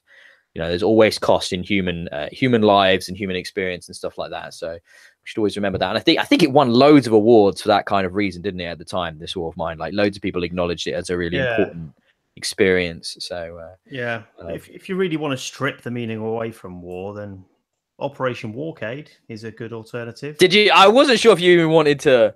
Go ahead. Go ahead. Yeah, I've been playing Operation Warcade. It's a PlayStation VR game that riffs heavily on the old arcades that Taito, I think, Operation Wolf, and that line of games where you've got a light gun and you shoot bad guys against a scrolling background. This is almost exactly that, but in a 3D sort of window box. It's very odd. So you've got it starts out in an arcade, and you go up to the arcade machine and hold the gun. which is cool. This uses any means of control that you can imagine, actually. So it's quite good in that way that you can use the Move controllers, the regular DualShock, or if you're ever able to find one, the aim controller for PlayStation VR. But that's how I played it. And you just sort of stand at the arcade and you can peer into the screen. It's a 3D screen that you can sort of lean into. It's very strange. But other than that, it's almost exactly the same as Operation Wolf as you remember. So it scrolls from left to right on a 2D plane, although all the backgrounds are rendered in 3D. Characters sort of run across left to right, right to left. Jeeps, vehicles will drive into view. You'll have to take them out with gunfire or grenades. Helicopters appear, and that is pretty much your lot. You would think that VR would add a certain element to this, a certain depth, but it actually feels more flat than I remember my time with Operation Wolf. Obviously, that's going back a long time, but everything felt solid. You'd have characters jumping up at you in the near foreground and surprising you, and there'd be a sort of element of human detail in that. Everything seems faceless and vague in this, and kind of put together with sticky back plastic and cardboard boxes. It feels very rough around the edges. Not convinced personally. I'd far prefer the old games of Operation Wolf, which I used to play with my dad down the arcade. I was hoping this would bring some memories of that back, but no. Operation Warcade has destroyed the memories of my father. Well, it's this VR problem. I was talking about it with Joel when you were in Communicado. Shooting galleries, man. Like, yeah, that's what so much of it is. And I this is the reason that I'm waiting patiently for them to actually start evolving what can be made as an experience. You know, it's just a bit disappointing right now. They need to move forwards. To an extent, it's not a technology limit; it's the limits of developers. Yeah. Well, not even that. It's just human ability to tolerate what you're looking at through VR. Your human ability is very low. We have Mine discovered. Is. I'm not alone, though. I've heard other people talking about rigs as being a massive bar fest. I'm not alone in that. Joel was talking about Wipeout VR. He's just been trying that and Wipeout Omega VR, and he didn't have a problem. I imagine you'd be vomiting all over yourself. I'm going to give that a go. That makes me want to try it. I would like to try that. I would like to try that, definitely. Should we wrap up on the news then? Some of these news points. We'll go through this quite quickly, but I wanted to touch on a few of them. Yeah. Yeah. So Sega have confirmed that Shenmue is coming. Shenmue 1 and 2 is going to get remastered on the Xbox One, PS4, and PC. You're a Shenmue guy, aren't you, from back in the day? Not really. I thought you were. I've never played them. They look like boring piles of crap to me, but yeah, I kind of got sucked into the hype because I was a Japanese Dreamcast importer. I spent $500 on my Dreamcast when it came out. You say how 500? Yeah. Holy shit! How much did that retail at in the UK?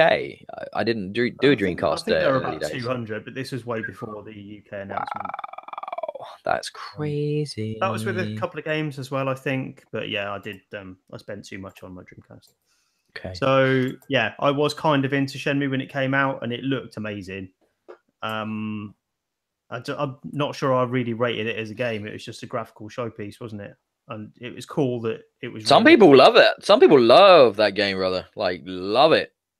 Well, we'll see. I'll probably give it another crack. I'll be interested to try it out. But at the time, the appeal was, look, you can use machines in the street to get little balls with toys in. Wow, it's real.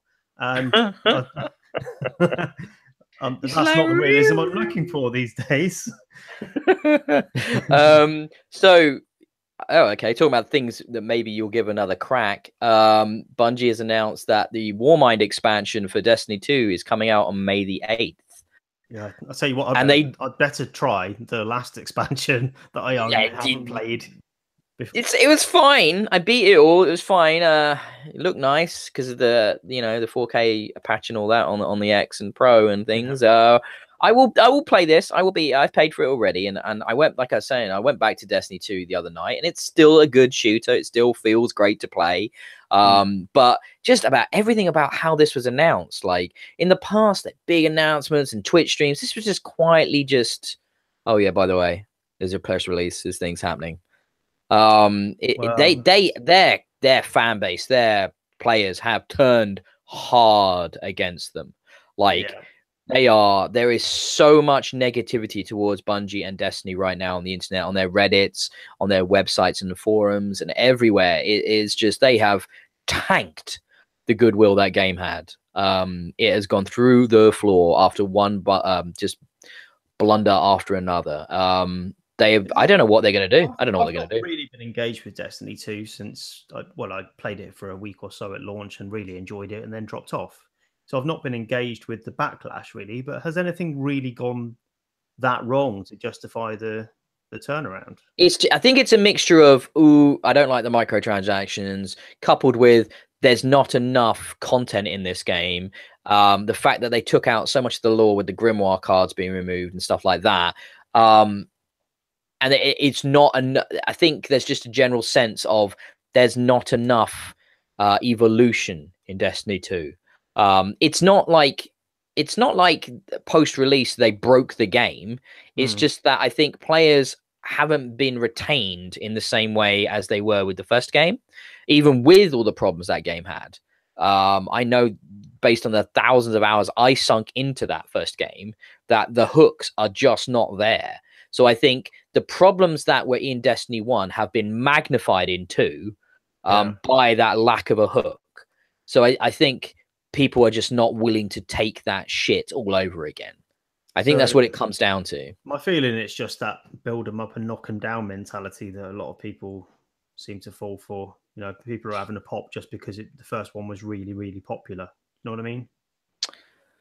To a degree. I mean, I think what it is that people have had the wool removed from their eyes. You know, they can see the reality of what it is now, and it's just become a very toxic, negative place. They're doing a lot of stuff like they're saying with this new when this new expansion comes out that the Crucible maps that came out with the expansions will no longer be locked behind the paywall, so everybody will get that multiplayer maps, which I think is smart, and that's how all shooters should work. They should not lock maps and split their player base behind paywalls. It's stupid. Like, it's such a stupid thing to do. So short-sighted. But yeah, so that's one of the things. But anyway, I'll play it. We'll talk about it. You know, it's early May. We'll talk about it on an upcoming show. I'm not expecting much, so it could impress me based on how little I am expecting. Do you remember King of Kong, the video game documentary about high score chasing in arcade games? Yeah, classic game. Billy Mitchell and Steve Wiebe and all of that. Really good documentary. Well, Billy Mitchell's high scores for Donkey Kong have been wiped out of existence on the Twin Galaxies website, which is the main place where all that sort of high score challenge goes. And they also have a relationship with Guinness, who gave him the world record for it, and they're going to basically erase him because of a lot of controversy. Have you heard about this, Richard? I have. Is this all of his scores? Fascinating. Yes. They are going to erase him from the Donkey Kong stuff. I'd heard the story that more recent scores, there was clear evidence that he cheated, so that he wasn't playing original arcade versions. Yes. So he was using that behaved slightly differently, and he was using MAME. He was using MAME, but the problem was there are different leaderboards for MAME, right? Than there are using the OG boards. And his evidence, the evidence he'd submitted, the videos and stuff, have been shown to, you know, be that they're from MAME and they're not from the boards. So he's done. That boy is done. Like, he's going to be erased from that. And I just think if you've not seen King of Kong, watch King of Kong. It's fascinating, a brilliantly well put together feature-length documentary about this. You'll really be rooting for the characters in there, Steve Wiebe, the real people. Steve Wiebe's been long since out of the scene now. He doesn't care. And interestingly, since then, people have gone on and surpassed those scores, you know, vastly beaten Mitchell. He's no longer number one, but it's kind of like his legacy will be erased. And I think the reason it's worth talking about and it's interesting is that he is very much a character in that scene.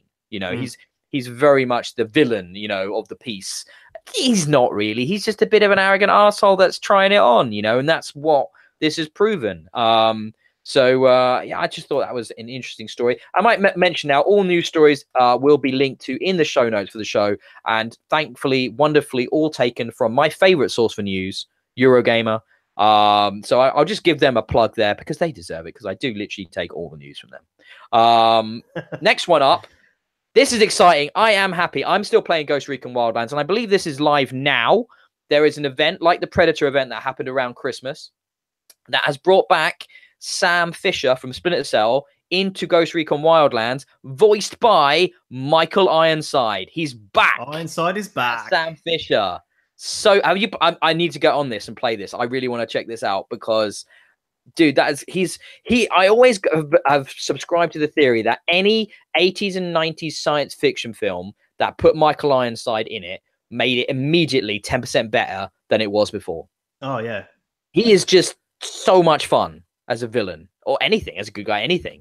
Put my Scanners, they had no right to be that good except because of Michael Ironside. You know, Starship Troopers, there's just Total Recall. There's just millions of films that are better because he's in it. One of the greatest jobbing kind of B-movie actors of all time. And yeah, his Sam Fisher is just iconic. I really hope this means this is like some backdoor marketing and we're going to get a Splinter Cell announcement at E3. I was excited when I first saw this being announced. I didn't realize what it was. I just saw Sam Fisher's in the news. I thought, yes, there's a new one finally, because we've not seen a Splinter Cell game since Blacklist? Yeah, on the last gen, 360 game, 2013, I think it was. So it's been a while. I would love to see a new one. And I mean, it's back in the saddle. Brilliant. I have no issue with it. They were moving it more towards sort of action and away from stealth. As that was where games were going then. I think now, if they wanted to go traditional Splinter Cell and take it back to that more of a stealth focus, I think they could get away with it. I think at the time they were just like, if you remember how Dead Space went from survival horror into action and everything went towards action at the end of the 360 PS3 generation. But I think now we could have a proper hardcore stealth action game with a focus on stealth. You know, Hitman proved that you can do games that are very stealth focused as long as you can have the freedom to take it into action if you wanted to, you know.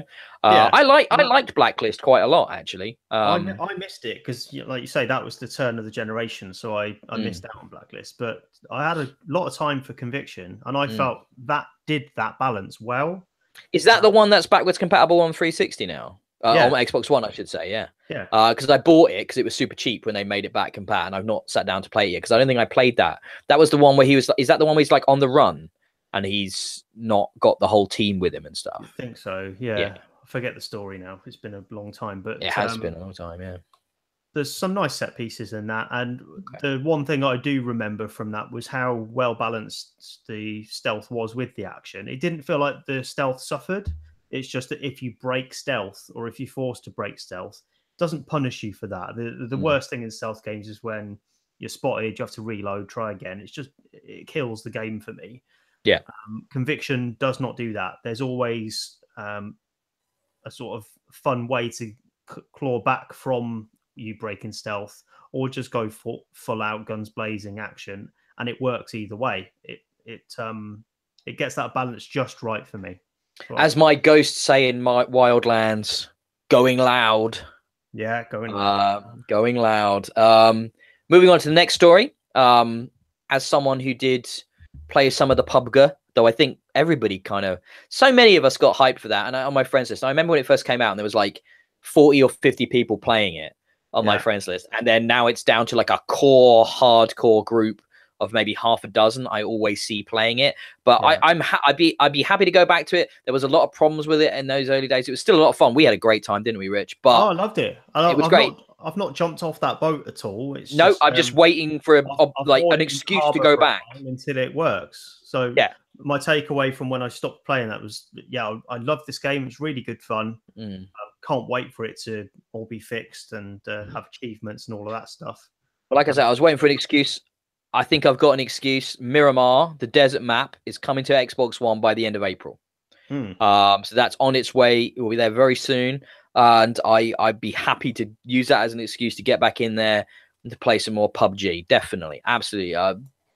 I've tried to play some Fortnite recently, Rich, because it's so popular and it's so much in the news and everybody's talking about it and it's got into mainstream media and it's fine and it's accessible. I just don't care about the building stuff. I just can't make myself be interested in that. I like how all the environments are destructible because of the building stuff, and I like how the loot works, and that's fine, and it's got a fun enough arcadey kind of look to it, but I just can't, building towers. And the best bit, I was playing it with a friend, and I was watching two groups fighting each other and watching them building these towers at each other, and it was crazy to watch, like these structures just appearing out of nowhere as they were like throwing bullets and grenades at each other. It was fascinating, but then I just sort of snuck in and killed some of them. Like, I don't care about building myself at all. But hey, there you go. Bring on more PUBG. This is cool, though. Did you see all the new original Xbox backwards compatible games that have been announced? And they're coming starting next week. Yeah, big old list. Still not big old list. I want Let's go. Cthulhu's come back. Oh, well, there's a new Call of Cthulhu game coming. So maybe that'll scratch your itch. I'm looking forward to that. I'm about halfway through the Necronomicon right now, Richard, for the first time reading it, and very enjoyable, except for all the racism. But we mentioned that a few weeks ago. So let's go through this list. We got oh no, that's the 26th list. Let me find the early one. April 17th. All of the Star Wars games ever. Well, a few of them. I think we're getting a few of them, aren't we? Yeah. Nice. So we're getting on the 17th. We're getting Blinks the Time Sweeper, Breakdown, Conquer, Live and Reloaded, though I believe that was in the Rare Replay. It was Rare Replay anyway, yeah. Elder Scrolls Morrowind, yes, getting that. Hunter the Reckoning, getting that. Did you play Hunter the Reckoning? No. Awesome isometric action game, sort of top-down, like a Diablo-type viewpoint, but like combat heavy. Really focused on the combat. Really, really fun game. Many people probably aren't even aware of that one from the original era. Really, really good. Jade Empire, yes, getting that. Happy to play that again. Panzer Dragoon Auto and SSX3. Yes, Panzer Dragoon's a good game, isn't it? Yeah. And then on the 26th, we're getting Destroy All Humans, Full Spectrum Warrior. I will be picking that up again. That was a fantastically good game back in the day. Mercenaries. Yeah, Mercenaries is so much fun. MX Unleashed, Panzer Elite Action, Fields of Glory. Weirdly, 2 games with the word Panzer in it, and yet you couldn't really get 2 more different games. So that's quite bizarre that you can have two Panzers, really. Star Wars Battlefront 2. Those are the original Star Wars Battlefront games, so much loved and missed by many. And then Star Wars Jedi Knight Jedi Academy, which is a pretty decent, if I remember rightly, port of the PC game, but I'd rather play that on PC. Star Wars Jedi Starfighter, which was fine from what I remember. It was okay. There's not a lot of games like that available now, so might as well give it a go. More importantly, though, the last 2, Star Wars Knights of the Old Republic 2, which I will definitely be getting because I already bought KOTOR 1 when that got brought up backwards compatible. And then Republic Commando, which is a brilliant squad-based shooter set in the Star Wars universe in the prequel trilogy. Yeah. Did you? Yeah, so much fun. You played that, yeah? You played Republic Commando? No, I don't think I did. I think a lot of those came out when Star Wars had a reputation for having terrible video games. No, I can believe that. It was around the turning point, wasn't it, when KOTOR came out and they started actually putting some effort into them. But I didn't play a lot of them.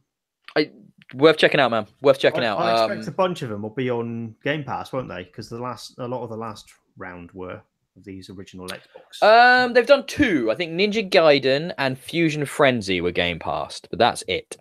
Oh, is it? Okay.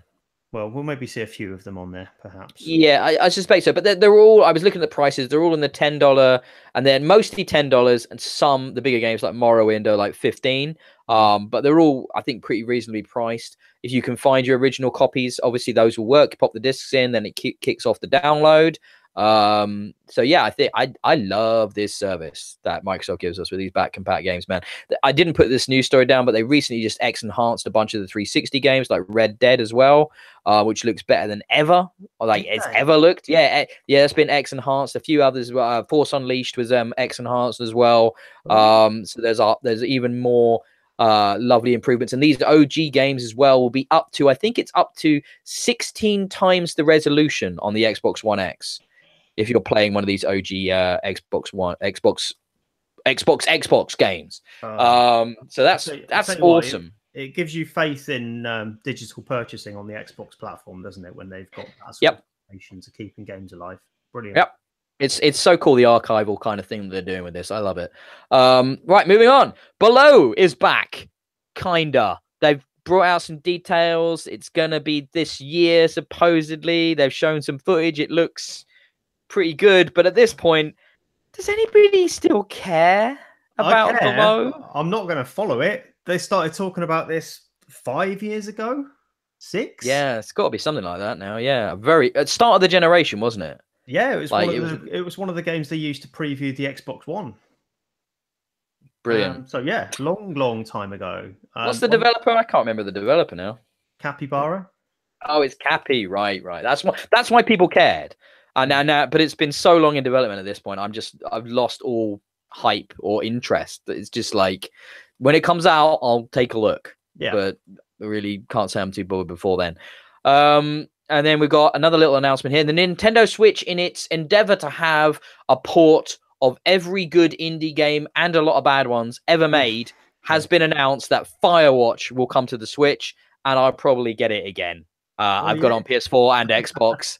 I really like Firewatch, man. It looks so good. I don't know if you can see it, but up on my wall here, that's a piece of Firewatch artwork. Oh, nice. Just there. A bit, a print of the Ollie mod. I fucking love Firewatch. It is great. It's such a beautiful game. Yeah, it's got some weird story beats. I remember us talking about that towards the end, how it kind of wraps everything up.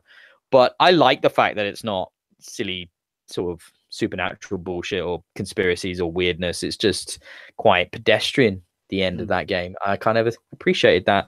And then, of course, you missed all my discussion of Far Cry 5 earlier on in the show with Joel. Basically, I really like that game. And it's the best-selling Far Cry game of history, I believe. And it also topped the UK charts and has done super, super well for Ubisoft. And I think that's deserved. I recommend it, Rich. It's good fun. Really, really good. Yeah, I'm not going to be splashing out top dollar on that. Top dollar. It's a series I've not been able to buy into, despite literally buying into it more than once. It's better than 4. And I'd say it's probably better than 3. It's just as much fun I had with 3, and it's definitely a better game than 3 was. There's a lot more going on in there now. It just creates silly moments that are infinitely enjoyable for me. So I think we'll look to the future a little bit here as we wrap up the show and talk a little bit about God of War. We don't have review code for God of War. We're not big enough. We're not special enough. And frankly, I don't care enough. However, when I mentioned this to Richard, sorry, that didn't sound bitter at all. No, it's just truth. It's just I've played them, and I've swung around my chain blades, and I've murdered me gods in increasingly gruesome ways, and titans and whatnot. Yeah, but it's not the kind of game series I've ever felt particular affinity for, or but it's hard to ignore it right now because it's quite the I don't know, it's quite a sexist and shallow sort of series, isn't it? So yeah, it's really just fit with your character. I wouldn't have thought. Well, my cerebral, just very intelligent, internalized. Yeah, that's it. Individual. Yeah, we'll go with that. Complimenting you, Ben. I nearly called myself the Cerebral Assassin then, but only Triple H can have that name. So,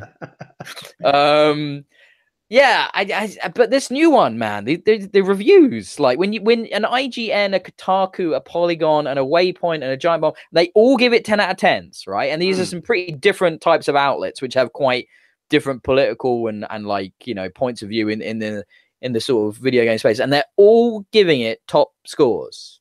And I'm looking at this and I'm going, why, mate? Do I have to play this? Is it one of them? Well, I'm gonna have to check this out. There looks like so many reasons that you need to play it. There's graphical performance. It's supposed to be the best looking PS4 Pro game there is, and from the videos, yeah, you got to say it's got to be a contender without having actually played it myself. Looks amazing. So when I first spoke to you about this, you were like, "I'll pick it up in June or something," and then you told me the other day I pre-ordered it. What made you change your buying decision there? Well, I always really wanted it, but I was just trying to pay off debts and stuff, and then I thought, well, if I've got debts, What What's one difference more? does another 50 quid make? Just whack it on the credit card. So that's what I've done. But yes, I have pre-ordered it. I'll be getting that on the 20th. And yeah, I'm excited about it for a number of reasons. Just the way it looks, like I say, it's one of the top performing graphical showpieces for the console. Want to give that a crack. Tonally, from what I've seen of the videos, it has dropped a lot of that chauvinism that the series is known for. I'm hoping there are no intercourse mini games in this. You're gonna make your son watch. You're gonna be like, "This is how you fuck chicks. This is how you fuck, son." Circle square. Get it in. You know it. That's why everybody loves it so much, or it's really inappropriate sex scene. Yeah, hoping it drops that stuff, but tonally it looks like it has. It's much more mature kind of vibe to it now. And yeah, if it plays well as well, which by all accounts it does, then that is it. That's the 3 things I'm looking for out of it. Okay, no, that's fair enough. I mean, in sort of tangentially connected thing, were you happy about how your Hellblade did at the BAFTAs? I think it took home 5 awards at the BAFTAs. Didn't get best game though. Very happy for Hellblade, and I'm very pleased to see it's on Xbox One X now. Honestly, I was so tempted to buy it again. I finished it twice already on PS4 Pro. I was tempted. It's kind of like God of War for me in that regard. It's like, wait, I played it and it did not resonate with me. However, everybody talks about it so much. It's like, I'm thinking to myself, maybe I need to give it some more time. I don't think you've reached the tipping point. You can't have reached the tipping point in the story where I don't want to tell you anything about it. You just need to play through it. Fair. I might, because I'm just much more likely to turn on my Xbox than I am my PlayStation. Maybe I'll pick it up on Xbox, just so it can nag me with the icon until I finally capitulate and like put enough time into it, perhaps. Especially on my X, I've heard it looks and plays just incredible on the X. Absolutely stunning. Supposedly. Is it supposed to look better than the PS4 version then? Well, of course it does, because it's not checkerboarding. So, oh man! Oh, fanboy wars! That's what I do. That's what I do. Stoke those flames, baby. Now, what I was super happy to see best game went to Edith Finch though. That made me so happy, because I think what that does is it will bring up the awareness of that game a little bit. Like more people will hear about that maybe had, and same for Hellblade and everything in that really. But it didn't win any of the other categories, but it came in just steamrolled best game. And I just think, yes, that game deserves that. That game is fucking amazing. And I think it was my number 2 for last year after PUBG. So I absolutely adored that game. But I think this has been a weird episode. It's strange because the last episode I advertised it at the beginning as, the one where the guys will kind of come and go. And then that didn't happen. And then this episode, that's what's happened. So it's just like crazy internet, trying to record podcasts live, technical stuff happens. We've soldiered through. We've gone through all the games and all the news. There was a couple of games I didn't talk about, A Way Out, and I didn't talk about Embers of something, that the Pikmin type one. I tried to get you guys to review, but you weren't interested. It turns out it's really fucking good, guys. You're missing out there. Really good. But I'll talk about that on the next podcast. Richard, before we go, did you want to ask me anything about A Way Out? Because I know you were interested, but I haven't had this is what happens. You've had this experience before, right? When you're dependent on your wife to do a review, they let you down, don't they, Rich? They let you down. That's why my review hasn't gone up for this. However, I played quite a bit of it. I wanted to finish it, you see, before the review, because it's so story driven. I will say this. It's a bit hokey, like narrative and dialogue wise. It's definitely a bit weird like from the people that did Brothers, right? Because that got that shit down. But I think the reason for that is in Brothers, it's got a kind of universal language to it because it's fantasy set and you kind of can forgive it. A Way Out is so specifically set in like an American 70s era that you can't really hide it when it doesn't work, when it feels off, and it draws attention to it a lot more. However, the one thing the wife did mention, I was talking to her about this the other day, she said she really liked the balance of the gameplay where it wasn't so hand-holdy easy that you didn't feel like you were accomplishing something, but it wasn't like punishingly difficult either. The actual cooperative gameplay elements work really well, and they give the right amount of challenge that they're forcing you to work together with someone, but not so much that you feel like it's punishing and overly difficult. And I thought that was spot on. I thought when she told me that, I thought that was absolutely an accurate way of talking about it. This is a game that's been designed, obviously, for people to play who don't necessarily play a lot of games, but it's at the same time, it's not talking down to you, you know? Oh, that's interesting. But No, she does play a reasonable amount of games, though, she right? does play a reasonable amount of games. She plays her BioWare RPGs and she plays Destiny and stuff like that, but she doesn't play hundreds of hours of games like us, you know? So I think that's quite smart the way they've set that. But I want to play some more of that. I'd love to play it with you if possible, if we can get that to work at some point. But I'm obviously off on holiday, so I don't know. No ideas when that's going to happen. But yes, so that's my brief thoughts on a way out at the end there. So that's end of episode 44, which I will probably call technical difficulties, because it's been an episode of that. And I'll probably try and upload this, and the file will corrupt. Yeah. And it'll all be lost to the internet forever. I wonder if people would prefer us to record like in advance and be all like polished and stuff. Sometimes I've had feedback like, "Oh, why don't you have intro music and stuff?" And I just respond, "I can't be bothered." Mostly, like you should just be happy to hear our lovely voices. We could do that. It'd be more work, I suppose. Yeah, I mean that's harking back to the good old days. The fact that we're just 100% live, you know, it's real, unedited, baby. Like live and in person. Yeah, because it's like you can watch the video, but the audio is exactly the same as the video. You know, there's no messing around, there's no faffing around with it. I don't know. I like the fact that we do it this way. I like how it's unscripted and unedited, and we just spit the shit off some notes, you know. I think that's cool. I mean, I've done podcasts like that with loads of music and transitions and segments and stuff like that. I've made that. I can do it, but I don't know. I don't think that's what people want nowadays, really, is it? Maybe. Leave us some feedback. Let us know. Let us know in the comments, which nobody uses on the website, like at all. They're much more likely just to send me a tweet. And comment sections are weird. Unless you're like IGN, I don't think anybody uses them anymore. But anyway, have a lovely few weeks, Richard. I'm going to be away in Wales, so I won't be about. So if any exciting games come in, I'll send them to you to decide with what you want to do. So, okay, cool. Yes. But it's quiet, isn't it? It's not. It's God of War. I guess people are staying away from that, so I don't think there's a lot scheduled for release. I think it is quiet. My colleagues at work got me some Xbox credit for my birthday. Oh, that's not. Well, when was your birthday? Well, March now. You know, I was away for it. I was in Germany, wasn't I? Oh, that was the Germany thing, right? Yeah, but I was. I've had a hard time spending it, and ordinarily that would have been long gone by now. But yeah, it just shows there's not really much coming out. Didn't get anything in the sale or anything, or the spring sale, or Mass Effect Andromeda. I did pony up for that. 8. Oh yeah, that's on your list. Yeah. Why did you do that?